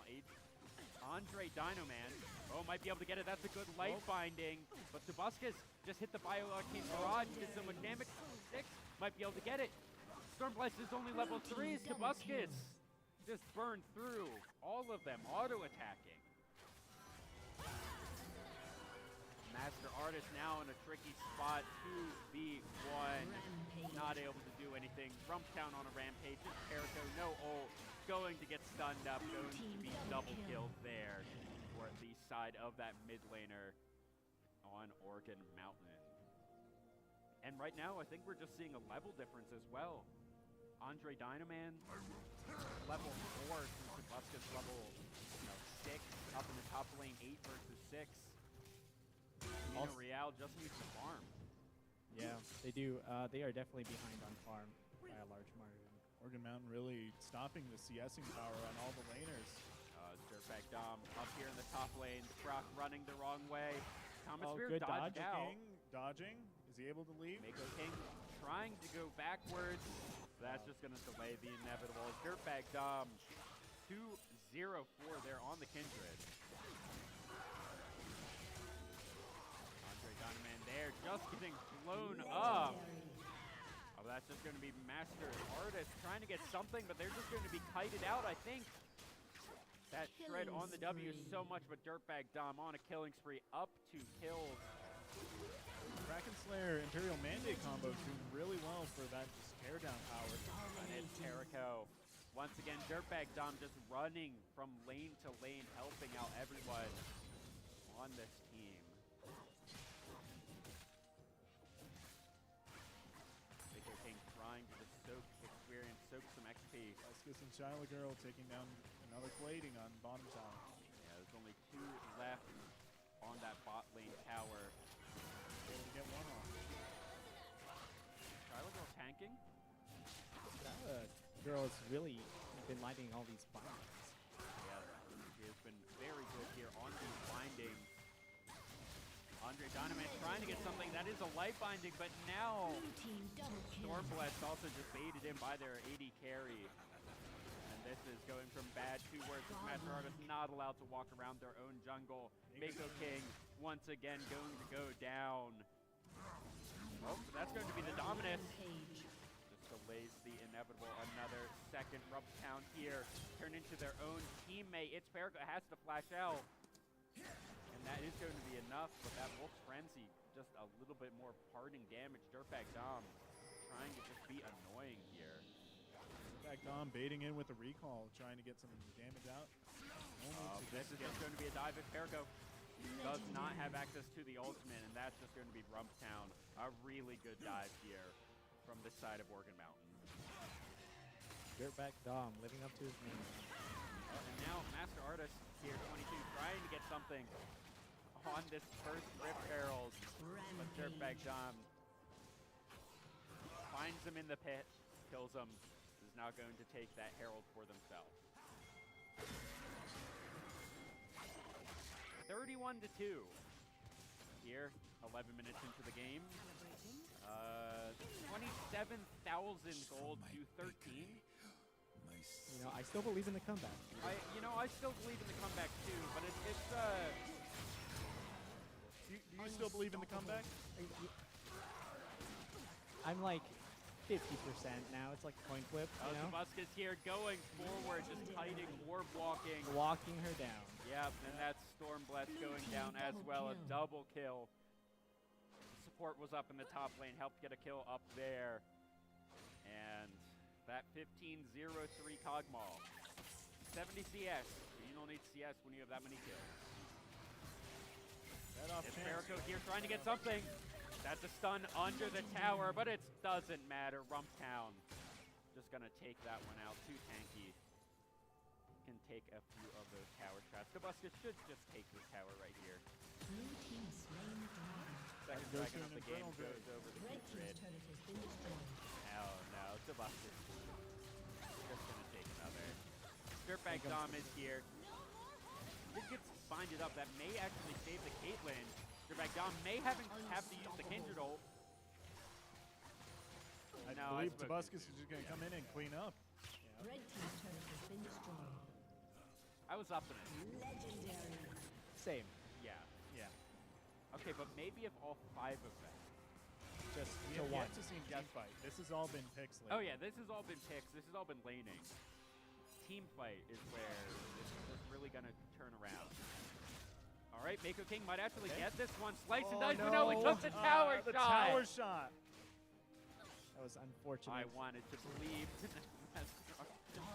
What are you even doing there? He's counter jungling. It's always good to just take Raptors. I guess he was never allowed to take his own jungle. There's the ult from Caitlyn. So, and the Kindred was just living in their jungle. So we thought, mind games, I'll take the Kindred jungle. They won't ever think to check it. You know, another fight in bot lane. Tabuscus once again taking a double. Blue team double kill. Yeah. It's very rare to see when Kog'Maw can just 1v2. All right, Master Artist going with the ball breaker. Flash forward. Dirtbag Dom is godlike. Dom just gone. Turret plate will fall soon. Okay. Dirtbag Dom here using the ultimate to get more turret damage. What? Got that second tier too. Anything for the turrets. You know, I've seen top laners do that, but a Kindred is next. This is okay. That's some new tech. Kindred top, right? So that you can actually. Please don't start Kindred top, please. And then no, and see the thing is, then you just always have your you can have your mark on the enemy top laner, and you just call your jungler up. Okay, yeah, that's what you do, and then you have like you do like Renekton in jungle. So you're you just switch the role. Oh yeah. Oh yes, definitely. And he's like, okay, I got all. I would never do all right, this. Dirtbag Dom. Sounds like something I would do. Actually, just ignoring the Lux, walking past them to go for the Caitlyn. Then, or not the Caitlyn, that was the Nico. Okay, but here comes the team up. Tabuscus here, trying to get something. That's going to be 90 caliber net away. That is not enough. I like the commit. Yeah. The commitment is always I think if nice. the Caitlyn was higher HP when they did that, they might have actually gotten the kill. Because if you get the ultimate, I think you can get a trap under it. And they should have been able to chain CC even with all the items ahead. Cogmaw only has like 300 HP. Yeah, I agree. If they had CC'd him with the fight Q into the trap, into the ult, probably would have Cogmaw. Caitlyn Vi, no matter how behind or ahead anyone is, should be able to kill a Cogmaw. No matter the game. This is looking like a 4-man on the Renekton right here. All right, it's a dance party. Let's see what you can do. Q's down. Does not have all that much slice and dice to go back in. Going golden. Now Tabuscus is here, dodging out on that second. Oh god. Seraphine. This poor Renekton. Renekton is just going to walk away after popping the dominant. Stormblast taking 2 tower shots. Jericho taking two. Taking another tower shot. Here comes the Kindred. Getting Okay, the double bind. bind into the Lux ult. That was pretty good. Oh, and here comes no, Fantasy. but That's now bad news. DK's here and Duskblade of Draxar is Busk a is just stupid item. He's just going to go invulnerable. It's Ferrico can't get Oh, anything they got out. a shutdown. But no, I Let's spoke go. too soon. He gets the shutdown. Red team's turret has been destroyed. Dirtbag Dom not quick enough on that Kindred ult. Actually, I don't think it was out of off cooldown. Alt tab as quick as you can. Quickly, please. Knowing Dirtbag Dom, he didn't want to save his teammate. Red team's turret Oh no, Dirtbag Dom was the one who died. Oh, he did? Oh, Yeah. okay. So I would say that it was his teammate They didn't want to save that didn't him. want to save him. Oh, Yeah. makes sense too. All right, Master Artist here. Split push Top lane jungler. being opened up. I think the whole map's pretty opened up. Yeah. We could talk about vision. It doesn't matter at this point. Yeah, it's looking pretty grim. I'm sitting at like a 30% comeback. Yeah, Which is I mean, it's not You're sitting at a impossible. 30%. I'm sitting at 25. I'm sorry. Oh, it's Stormblast. the race to the bottom, I guess. DK, Okay. what a splash. Oh my god. Oh. Lux actually just... I'm not gonna lie, I saw the Disintegrated. hesitation of him whether or not he wanted a W. You can DK absolutely really see just it. hesitating for extra effect right here. Style points always get you on the board. I mean, I knew that Pantheon could do a lot of damage, but good god. Pantheon can really just delete a character from the game. I mean, I didn't even see the death animation there. Did you? No, absolutely not. I think Oh, okay, the buy flank, the buy flank. Okay. Buy flank? Buy flank. Shot Oh, Okay. Ferrico amazing. gone. There we Let's go. go. Oh, But invulnerable. Duskblade. I'm so glad they're getting rid of that item next year. Oh, by getting a by second. getting another one. We get a triple. Red team's 1,001 gold. Okay. Blue team slain dragon. Here. Looking to save this base. 55 to 6 here in kills. There's still hope. Still hope. Still hope. 57 There to is 6 a in random kills. Rift Herald in bot lane. Blue team Oh, but that's going to be the Lux ult. Takes about a third Blue of the team Cogmals. triple kill. Okay, got Andre Bounty, Dynaman okay, taking bot okay. lane tower. That's Blue team's turret has been destroyed. One headshot, I think, actually would kill the Kindred here. Does she have ult? She does. The Caitlyn ult would also do it, but that is going to be the Ghost pop. Red team's turret has been destroyed. and minion damage here is going to end that. Okay. Legendary. The Renekton can split top. Red team's Okay. turret has been Nexus destroyed. is completely open here. Legendary. And this should be the game. It was a hard-fought game by Camino Real, but unfortunately, it wasn't enough. Yes, Oregon Yes. Mountain. Take that game, take the grand finals here in the Las Cruces Public Schools Roadrunner Rally Esports Showcase. And they will get the trophy here from... Woo! Good job, Oregon Mountain. Well fought, Camino. That was a good showing from both middle schools we did see. So thank you two for being on the cast. Thank you for having that. us. It was great. Thank you for final having us. words? What was that? Any final thoughts, final words, shout outs? You know, I just want to say I'm really excited for Camino. They do have a lot of potential. They played great against Vista. They did show some organization for objectives and stuff like that. So, you know, I'm really excited. If I do see any of them next year or in the future, I'm so excited to coach them here. And I do believe that they are all 7th graders, so they have quite a few years to grow. Oh, correct, yes. Unfortunately, Liam is going to Centennial next year, and he's one of the better players, but, you know, good for him. Why? What's wrong with Centennial? I don't see any issues with that right here. I forgot who I was standing next to. Yes, the man in red. Well, for as long as esports is here, that's all I care about. I will be happy to see this again next year and see how Camino grows. For they do have a lot of potential, but Oregon Mountain really did just sweep them away this year. Yeah, I mean, they just do play a lot, but I believe that in the future to come, when they have access to computers at home, they will grind away. Well, thank both of you for the cast. It's been great, but here to present the trophy to the victorious Oregon Mountain High School team is Coordinator of Activities at Las Cruces Public School, Marissa Prentice.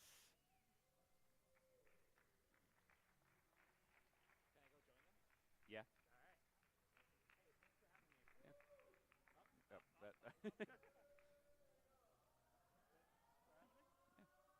It was great.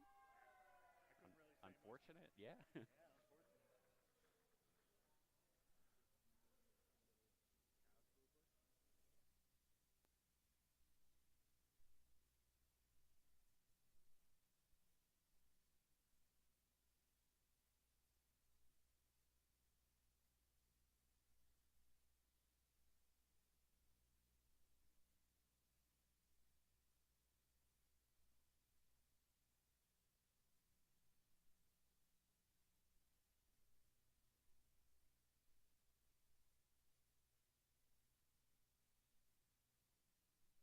Las Cruces Public Schools Road Runner Rally in Esports.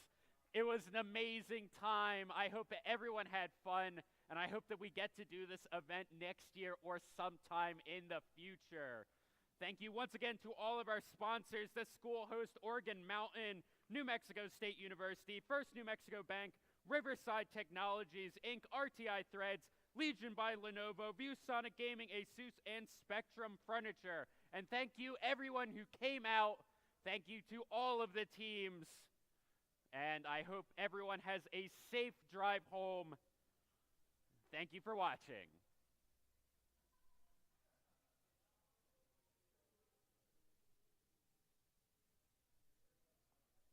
Awesome.